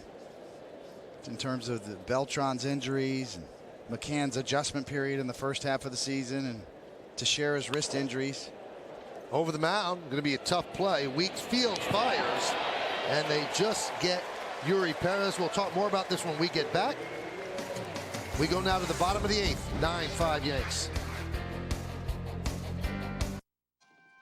Hold on 1 second, sir. I'm so sorry. What's up, Gary? What's up, Roger? Guess where I am? Don't rub it in. I'm vindictive. Let me do one. Hit it, Gary. Let's go, Yankees! Let's go, Yankees! Let's go, Yankees! All right, nice and white again. AT&T, vocal supporter of the New York Yankees. That looks good. Yeah, I gotta eat right this fall. I'm doing Crop Fit. What's Crop Fit? Hardcore fitness based on 19th century farming practices. Pick the pumpkin! Pick it, pick it, pick it, pick it! Hold the plow, son. That's it. Grab the apple. Grab it, grab it, grab it. I know it's a bar and raisin. This is not a one-man job! That sounds intense. That's one word for it. However you stay fit this fall, start at Subway. Lots of great tasting low-fat sandwiches like the Subway Club with ham, turkey, and roast beef. Subway, eat fresh. If you bitch about old age, what choice have you got? If you're not old, you're dead. When they called me, the nurse said, I have good news for you. You were accepted into the experimental program. Can you be here next week? I says, I can be there today. What would I say to the people that took such wonderful care of me? First, I would kiss them. Then I would say, you saved my life, all of you.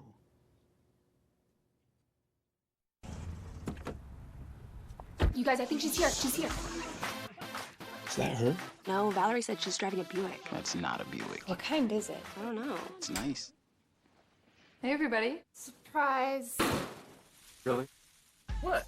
The expectation-shattering Buick Verano. Doesn't look like a Buick. During the NCAA kickoff event, switch to Buick and lease 2014 Verano models in stock the longest for around $159 per month.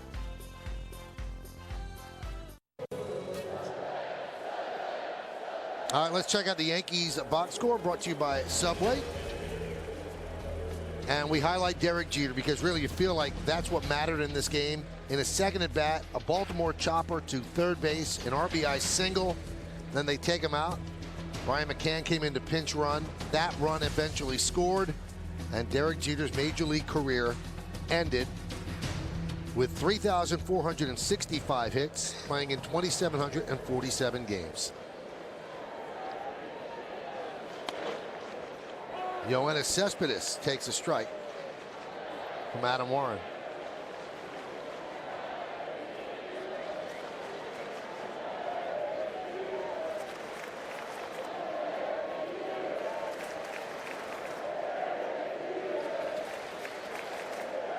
You know, earlier we showed, as the crowd chanting Derek Jeter as the outs wind down, we showed all the potential free agents on this Yankee team. Most of them are not coming back. And a lot of people that were in that room on Thursday when Joe Girardi had this meeting are youngsters that will not be part of this team next year. And, you know, only Joe knows how much validity there is to what he said to the team. But my question is, why would you have that meeting then when most of those guys, not most, but a good majority of the people in the room aren't going to be there? So who are you speaking to? Unless you specifically want one person to listen to it, and you know he's going to be back. I don't know who that person is. Could have been born out of frustration. Maybe he was holding it in for a long time and decided that he was going to do it at that time. There's also some new players on that roster that were picked up in trades as well. So, yes, and maybe sometimes you do have a very pointed message for a couple of players that you specifically target to send a message to. But, yeah, the timing is curious, Michael, definitely. Swing and a miss, Cespedes. Down on strikes. This copyrighted telecast is presented by authority of the New York Yankees and may not be reproduced or retransmitted in any form, and the accounts and descriptions of this game may not be disseminated without the express written consent of the New York Yankees.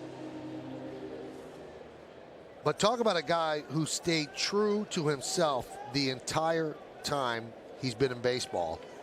The writers of the story for ESPN New York went to Derek Jeter and said, we were told this meeting took place. Can you confirm? Can you tell us what happened? He goes, you really asking me that? Yeah. You think I would ever tell? You know better than that. And he's never been the guy to leak stuff out of a meeting. He's never been the guy to tell you something off the record. He treats everybody the same thing. He doesn't give you much, but he gives you time, which is all you ask for. And no way in his last weekend as a player is he going to leak the contents of a team meeting. And I think that's the thing, David, that upset Joe the most. He said those meetings should not be made public. Yeah, clearly. I mean, he even said that to the reporter, and not blaming the reporter. Actually, Girardi took the time to say, I'm not mad at you, the reporter, for asking the question or uncovering the story. He was just very disappointed that the leak got out, that it wasn't kept in-house. Now, don't you think that that points to a bigger problem, that there's a lack of trust in that room, that somebody would actually go and tell a reporter exactly what happened in that clubhouse? Well, it's not a good sign, that's for sure. And it's obviously, judging by Girardi's comments, that he wasn't happy about it. So just stating the facts on the surface, it's not a good sign. Swing and a miss. I could say this, Michael, having been part of a lot of similar meetings over the years that I played, that, you know, it's real tough to have, I was going to say 25-man, but now with the 40-man call-up, to have 40 different people plus in the room and to not think that one person may say something. And is it wrong? Yes. It's a team meeting. You'd like to think that it stays within the team, but that's not the first time. It won't be the last time that things get leaked. Here's Garen Cecchini.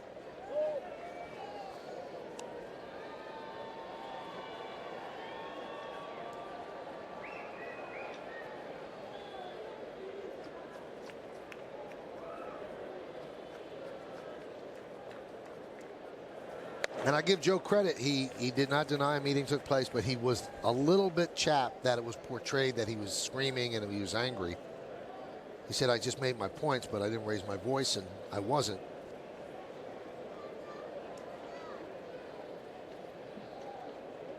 The 1-1.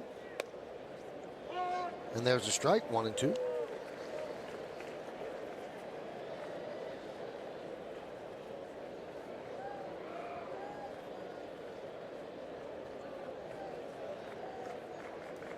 Nine runs, 12 hits, and 1 error for the Yankees. 5-5-0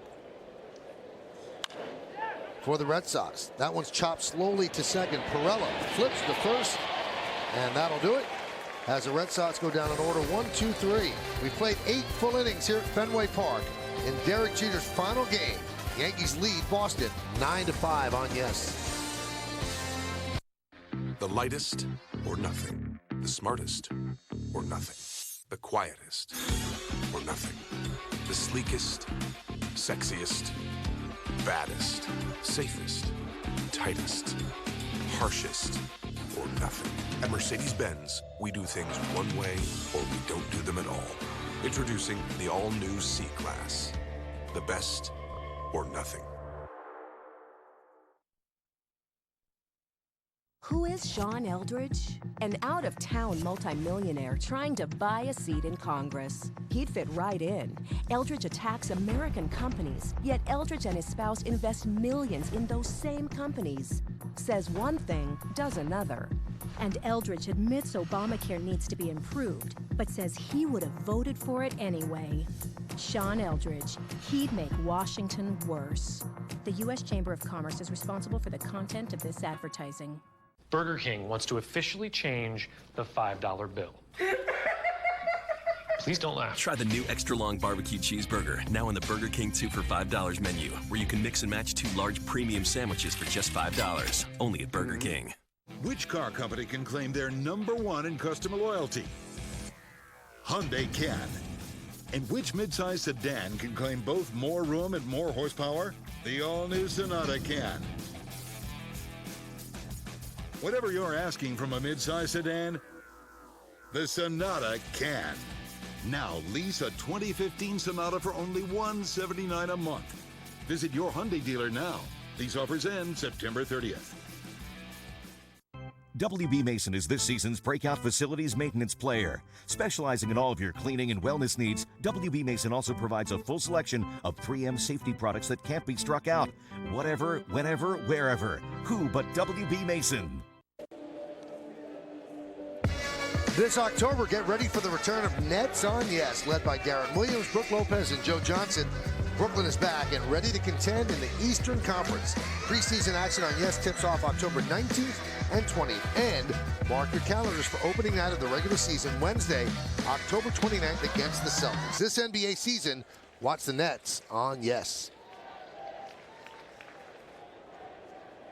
All right, we go to the 9th inning. And John Ryan Murphy against Alex Wilson, the new Red Sox pitcher. First pitch is popped up on the right side and out of play.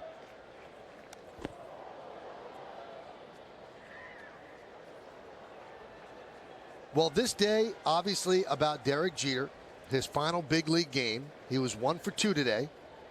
And he finishes with these numbers: a .310 lifetime batting average, 2,747 games played, 3,465 hits. Line to left field. Murphy is retired. And here's probably the most important stat of all. And you can talk about WAR and things like that, wins above replacement. If the Yankees hold on and win this game, he will have played in 512 games over 500, which is the best mark of any active player.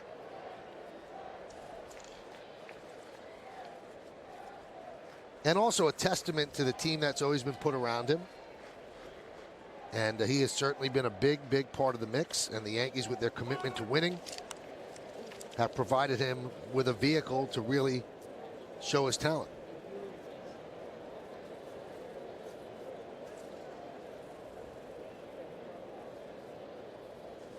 Austin Romine swings and misses.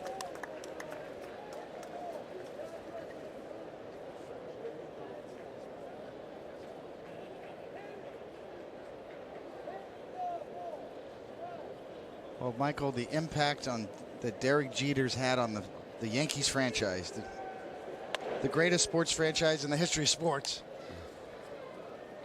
is immeasurable, really. I mean, the Jeter area ushered in not only all the world championships, but also, how about the Yes Network, the network we're broadcasting on right now, numerous other business ventures, the franchise value. I mean, not directly attributing that to Derek Jeter, but he had a great impact on this franchise and continues and will continue to. Like we said before, the fans tell you what he means to you. You know, Michael, is well said on your part. Stats, sabermetrics, whatever. 20 years, Derek Jeter. He is the DiMaggio of this generation for the New York-based fans. They let you know that. The turnout here today at Fenway let you know that, how they feel about him. You're going to continue to see number 2 jerseys and T-shirts for years to come at Yankee Stadium. Just like you see 7 jerseys, Mickey Mantle jerseys at Yankee Stadium today. Just like you see DiMaggio jerseys at Yankee Stadium today. You're going to see Derek Jeter jerseys forever at Yankee Stadium.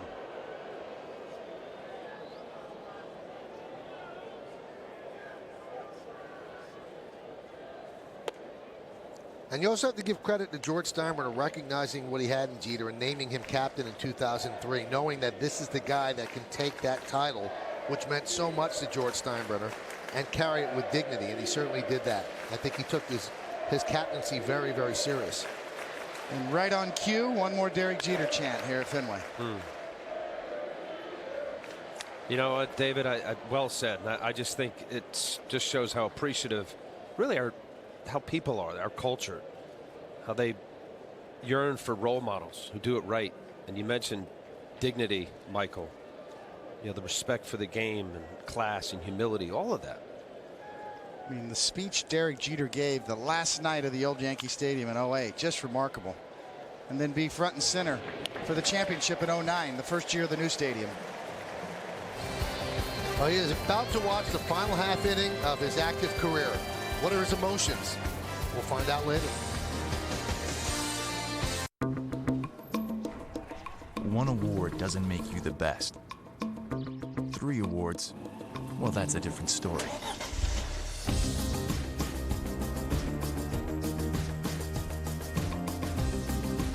The Audi A3.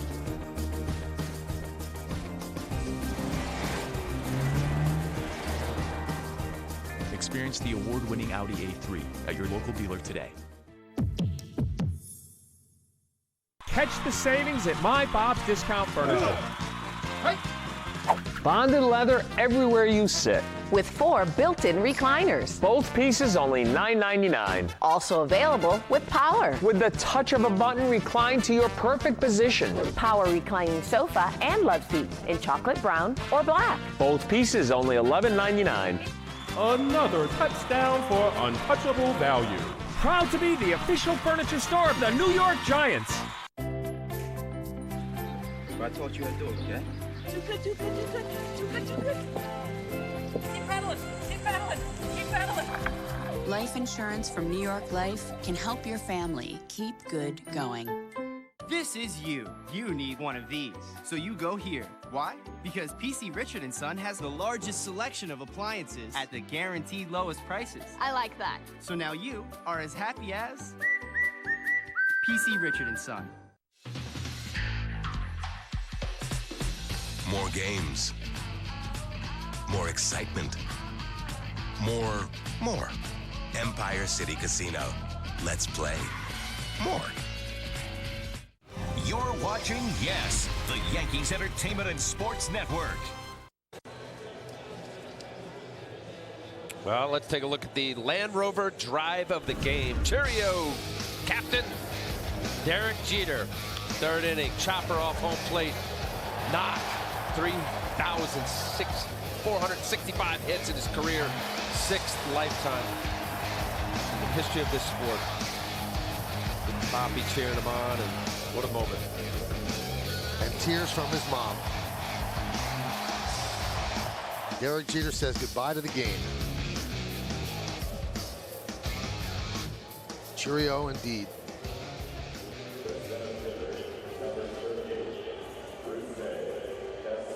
Three more outs for Derek Jeter as the Yankees bring in David Phelps to get those 3 outs.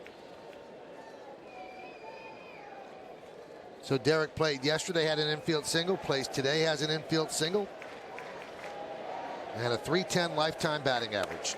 And there's a strike from Phelps to Rusney Castillo.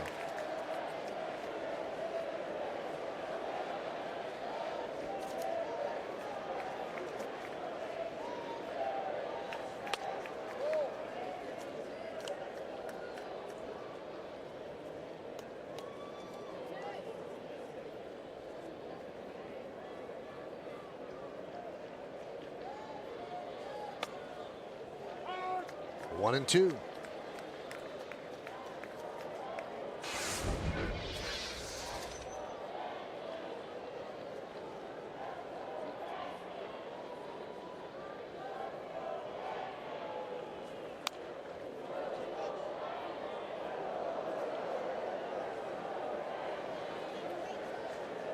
Castillo today 1 for 2, was hit by a pitch.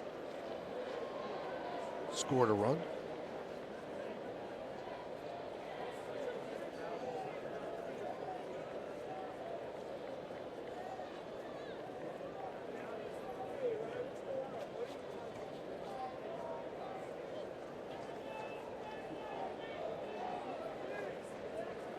Pineda started 6 1/3, looked great. Esmail Rogers, Adam Warren, now David Phelps.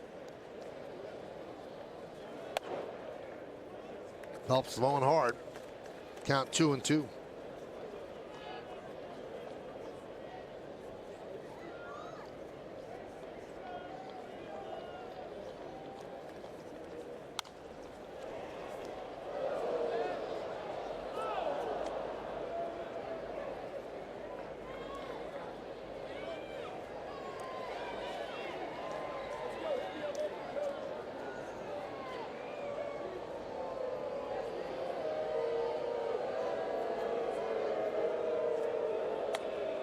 Breaking ball, strike 3. Castillo down looking.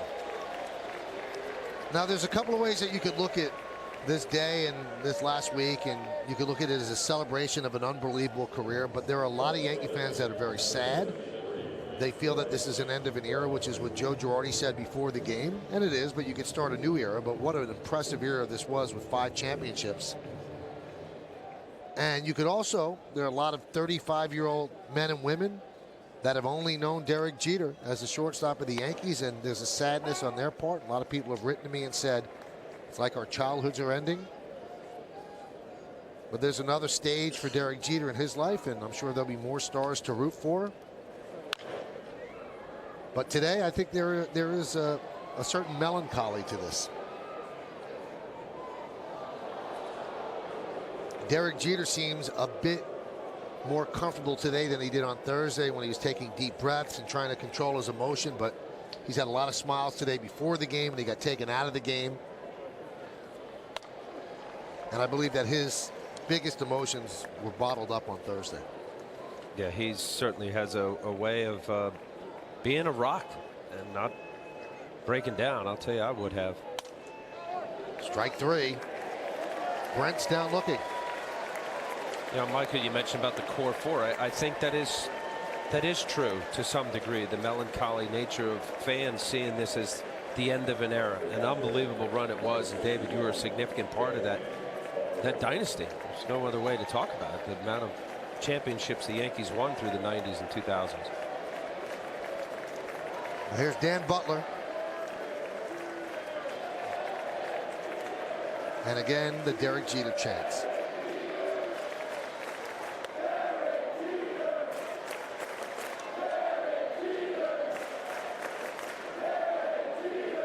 Wonder what that feeling feels like, you know. You still think back to Paul O'Neill in the playoffs getting that sort of a chant. The Paul O'Neill chant. With Derek Jeter, finally the stress is off. His career, at least on the field, is over, and 1 out away from officially being over. You can't help but wonder what's going through that mind right now. Finally over. After grinding it out the last couple of weeks.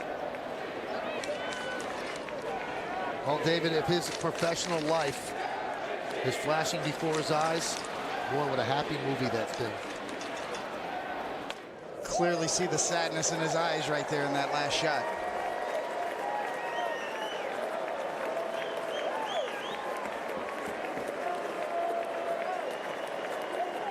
Relief, sadness, happiness, all of it. Mixture of emotions. Fly ball, left field. Young is there, and that will do it for the game, and that will do it for Derek Jeter as an active major league player. A job well done.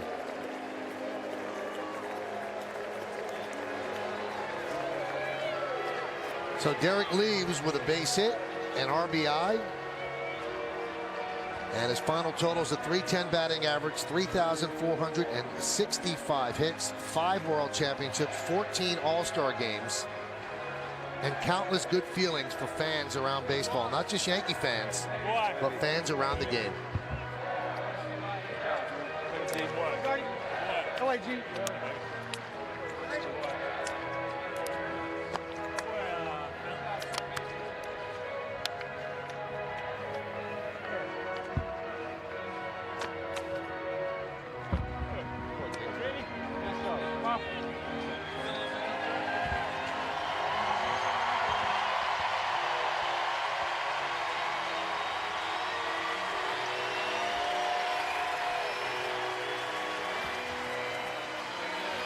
And Derek is with our very own Meredith Morakovitz. Meredith?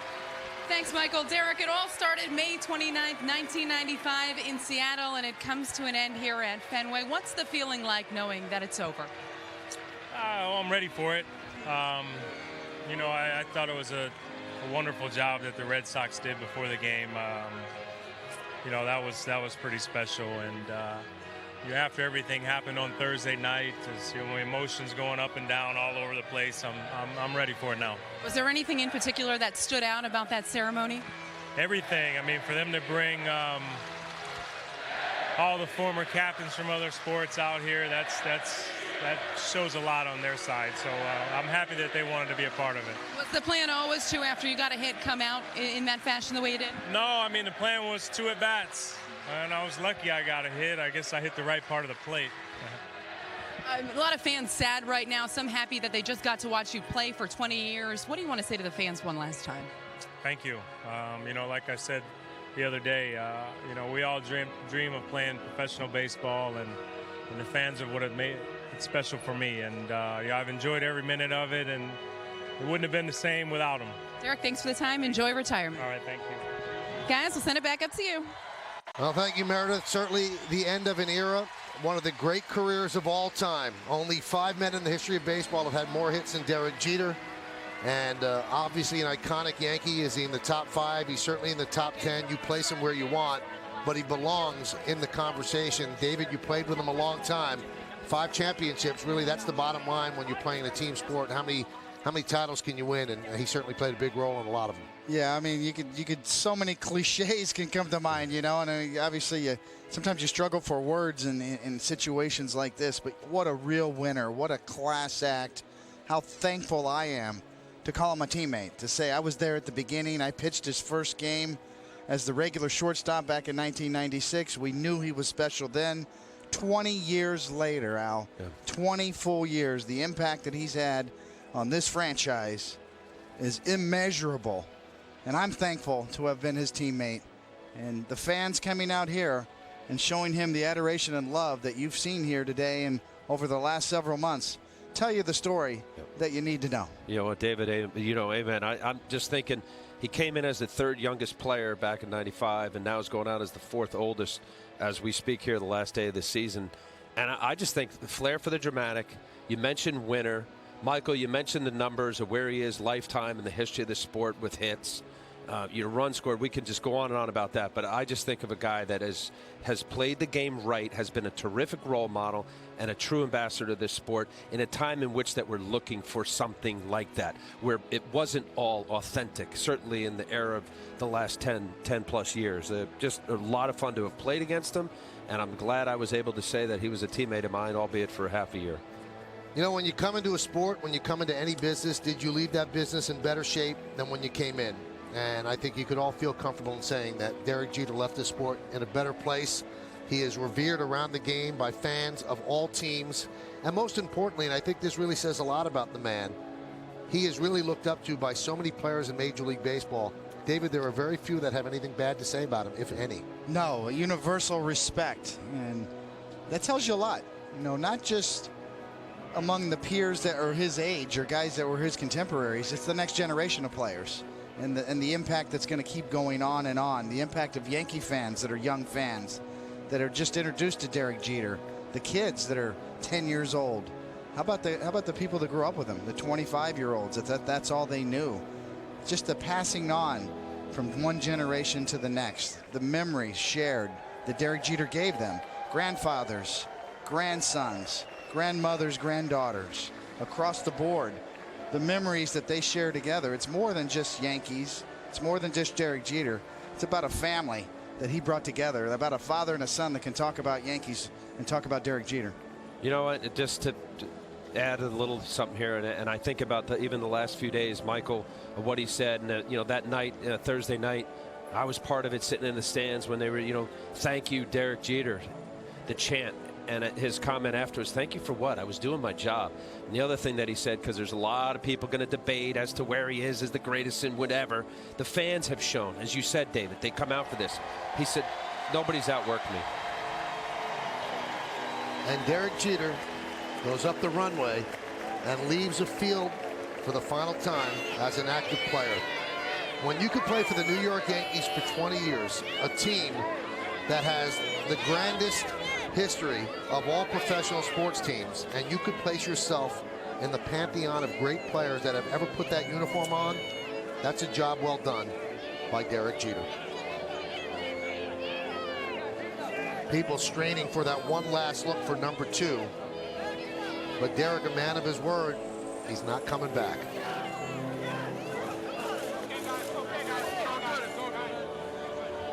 Back in the studio, Bob Lorenz, Jack Curry, and John Flaherty certainly have a lot to say about Derek's final game in the big leagues. Bob, guys, take it away. All right, Michael, thank you. We've obviously got extensive post-game coverage coming up. What a way to go out, the hustle to first base with that single. Well, just a really nice day at Fenway Park. You give the Red Sox organization credit for a nice pregame ceremony, and then Derek gets his 2 at-bats, a base hit and an RBI. He seems really at peace with this whole thing. I agree with you, Johnny. He seems relaxed. As Bob, you said, runs 90 feet hard for that single. And how about the final image of your career being everyone wants your autograph, and he gives a few fans an autograph. Post-game coming up right after this. The BMW i8's full-color head-up display keeps you focused on the road ahead, even when you're driving the BMW 3 Series. This and other BMW i8 innovations available in the BMW 3 Series. We only make one thing, the ultimate driving machine. Take advantage of these limited-time offers while supplies last. Compare my Bliss Queen mattress set to the big department stores. Theirs is pillow top. So is mine. Theirs has 390 coils. Mine has 460. Theirs has multiple layers of foam. Mine does too, but mine has a lumbar layer of my Bobopedic memory foam. Theirs does not. They have a 5-year prorated warranty. Mine's 5 years non-prorated. That's big. I paid $929 for theirs. My Bliss is only $399 every day. The choice is obvious. Have you seen one of our stars lately? They're showing up all over the tri-state.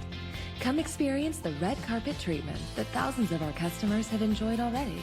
Get your own star status at Lexus of Route 10, the celebrity motor car company. Why, hello. Stand out from the crowd and experience a new level in luxury. The all-new Maserati of Morris County is now open during construction, a celebrity motor car company. Buying a used car is stressful. RamseyCars.com eliminates the stress with the Ramsey Advantage. Choose a factory-certified vehicle with extended warranties and 24-hour roadside assistance. Or a Ramsey warranted vehicle. Both come with 2 no-charge oil changes and our no-lemon 3-day money-back guarantee. If you're unhappy, bring it back in the same condition with no more than 500 miles on it, and we'll give you your money back. That's the Ramsey Used Car Advantage. See it all, save a lot, RamseyCars.com. Today's sermon is about the importance of giving thanks. Anthony, thanks for saving me thousands on my Pathfinder. Anthony, thank you for the great deal on my Sentra. Anthony, thanks for the lease of my Altima. I love it. Anthony! Thanks for the heavenly deal on my new Rogue. Now Hilltop lets you select Pathfinder or Murano. Choose either for just $199 a month. At Hilltop Nissan, your thanks is our goal.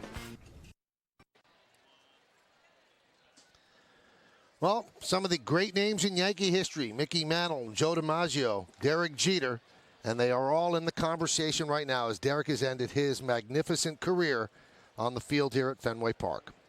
Here's the totals in his final game. Yankees beat the Red Sox by a score of 9-5, 9-12-1, beating 5-5-0. Pineda was outstanding. He gets the win. Buchholz took the loss. Jeter, in his final at-bat, got a Baltimore chop single at third base to drive in a run, 1 for 2. With that RBI single. Pineda 6 1/3. Ichiro 1 for 3 with a 2-run triple. Coming up on the Yes Network, stay tuned for the WB Mason postgame show with Bob Lorenz, Jack Curry, and Meredith Morakovitz. Special thanks to senior producer Bill Bolin, coordinating director John Moore, Jared Bostak, Michael Cooney, Mike Webb, Woody Fryman, and the executive producer of the Yes Network is Mr. John J. Filippelli. And for everyone that has worked on all the broadcasts, we cannot thank you enough for all of your efforts. Thank you for watching New York Yankees baseball all season long on the Yes Network. Derek Jeter's final game, it will never be forgotten. Now let's go to Bob Lorenz, Jack Curry, and John Flaherty standing by in our Yes Network studios. As always, Michael, thank you, and welcome to this edition of the WB Mason postgame. So the Yankees send Derek Jeter out with a 9-5 win. This day really was all about Derek Jeter, and the way he wrapped it up, Flash, I thought with that infield single, would he stay or would he go? Yep. I thought it was a great way to go. Says, come out and get me. Infield single is good. I think the whole day was fantastic, and there was not the emotion that we saw Thursday night at Yankee Stadium. I watched Derek today, and it looked like a man who was at peace with his decision, kind of relieved, maybe looking forward to the next chapter. The Red Sox did it right today. Red Sox did a wonderful job. I think Jeter had a terrific send-off, and I agree with you, John, about him being relaxed. First put a baseball uniform on when he was a young boy in Kalamazoo, and then he never wanted to take that uniform off. And to be able to play until you're 40 years old, do you know how talented you have to be, how successful you have to be, how fortunate you have to be? I'm sure Derek Jeter feels fortunate today to leave this game with almost 3,500 hits, 5 World Series rings. He has to be content. All right, so guys, let's take a look at what happened to Derek Jeter on the field today, not prior to the game, but his actual at-bats brought to you by People's United Bank. It's our know-how plays of the game. And top of the first, we kind of knew, Jack, what he was going to get. Fastballs, right? Absolutely. If you're Buchholz, go right at him. Jeter came into the game 8 for 29 in his career off Buchholz. Lines it, but Weeks is there. Everybody thought Jeter might have had a hit there, but Weeks was positioned perfectly. And David Cohn talked about this during the game. He pitched to Cal Ripken in his final game, and he threw nothing but fastballs. Said, out of respect, just try and beat me. Yeah, and Buchholz doing the same thing with Derek Jeter. A couple of fastballs on the outer half. Another one there that Derek is able to foul off. And then he's finally going to get one. He puts it in play, a high chopper down the third base line. It's going to end up being an infield hit and an RBI, but you do give Buchholz credit. He went right at Derek with fastballs, 2 at-bats. Now, Derek told Meredith postgame that the plan was for 2 at-bats, but Joe Girardi there, Jack, just wanted to make sure. You want to confirm. He's asking him, you ready to end that career? And Jeter says, yes, I am. We get one last head nod from Jeter. He's going to end with a 309.51 average for his career. Guys, you bump that up in the books to 310. Unbelievable. Career hit number 3465. Thought it was great, too. He goes over to Buchholz and salutes the bench as well. Yeah, we have to find out what was said right there between both men. I think it was an appreciation for Buchholz coming right at him with all fastballs. Jack, you're a lip reader, so it was something along the lines of what? I tried. I thought he said, thanks for coming after me. I thought it was like, thanks for playing the game hard and coming after me. And this whole scene is great for this to have happened in Boston. He's hugging all of his teammates. Everybody is excited for him. We know that his family was at this game again, and just a great way to go out. When you get to go out like this, you're a happy man. You know what? I think of all his teammates, and we've said it this whole week with all these ceremonies. What great memories for those guys. Being in that dugout, you see his mom breaking down a little bit, Derek acknowledging the crowd. But the teammates are going to take these memories for the rest of their lives. Well, Joe Kelly of the Red Sox took a selfie. We know that with Derek on the field. We take a look at your leaders brought to you by Toyota, and career hits breakdown for Jeter. 3,465. That is the 6th most all-time. 453 infield hits, 13% of his hits, including his last one. 544 doubles. He is the Yankees' all-time leader in that category, as well as many others. 66 triples and 260 home runs, 2 of those of the inside-the-park variety. All right, we've got a lot more coverage coming up here on the postgame. When we come back, much more coverage and postgame reaction on Derek Jeter's final game in a Yankees uniform.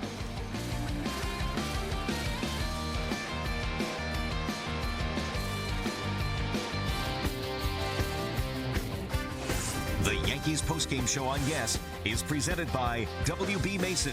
For office furniture and supplies at amazingly low prices, who but WB Mason? First day, kid. Sure is. Got any advice for me, old Mike? Watch out for that dog on 3rd Street. Excuse me. And keep in shape, kid. You're delivering more than paper these days. Yeah, all these snacks, coffee, janitorial products, and 5-gallon jugs of water are heavy.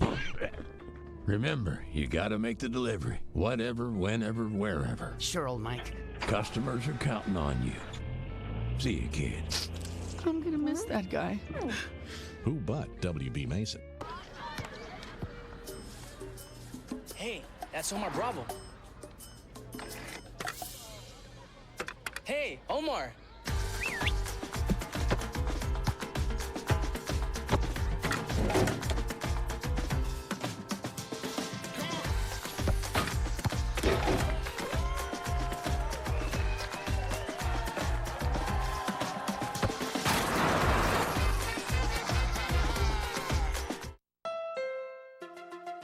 When you get a Honda Accord, you get more than just a car.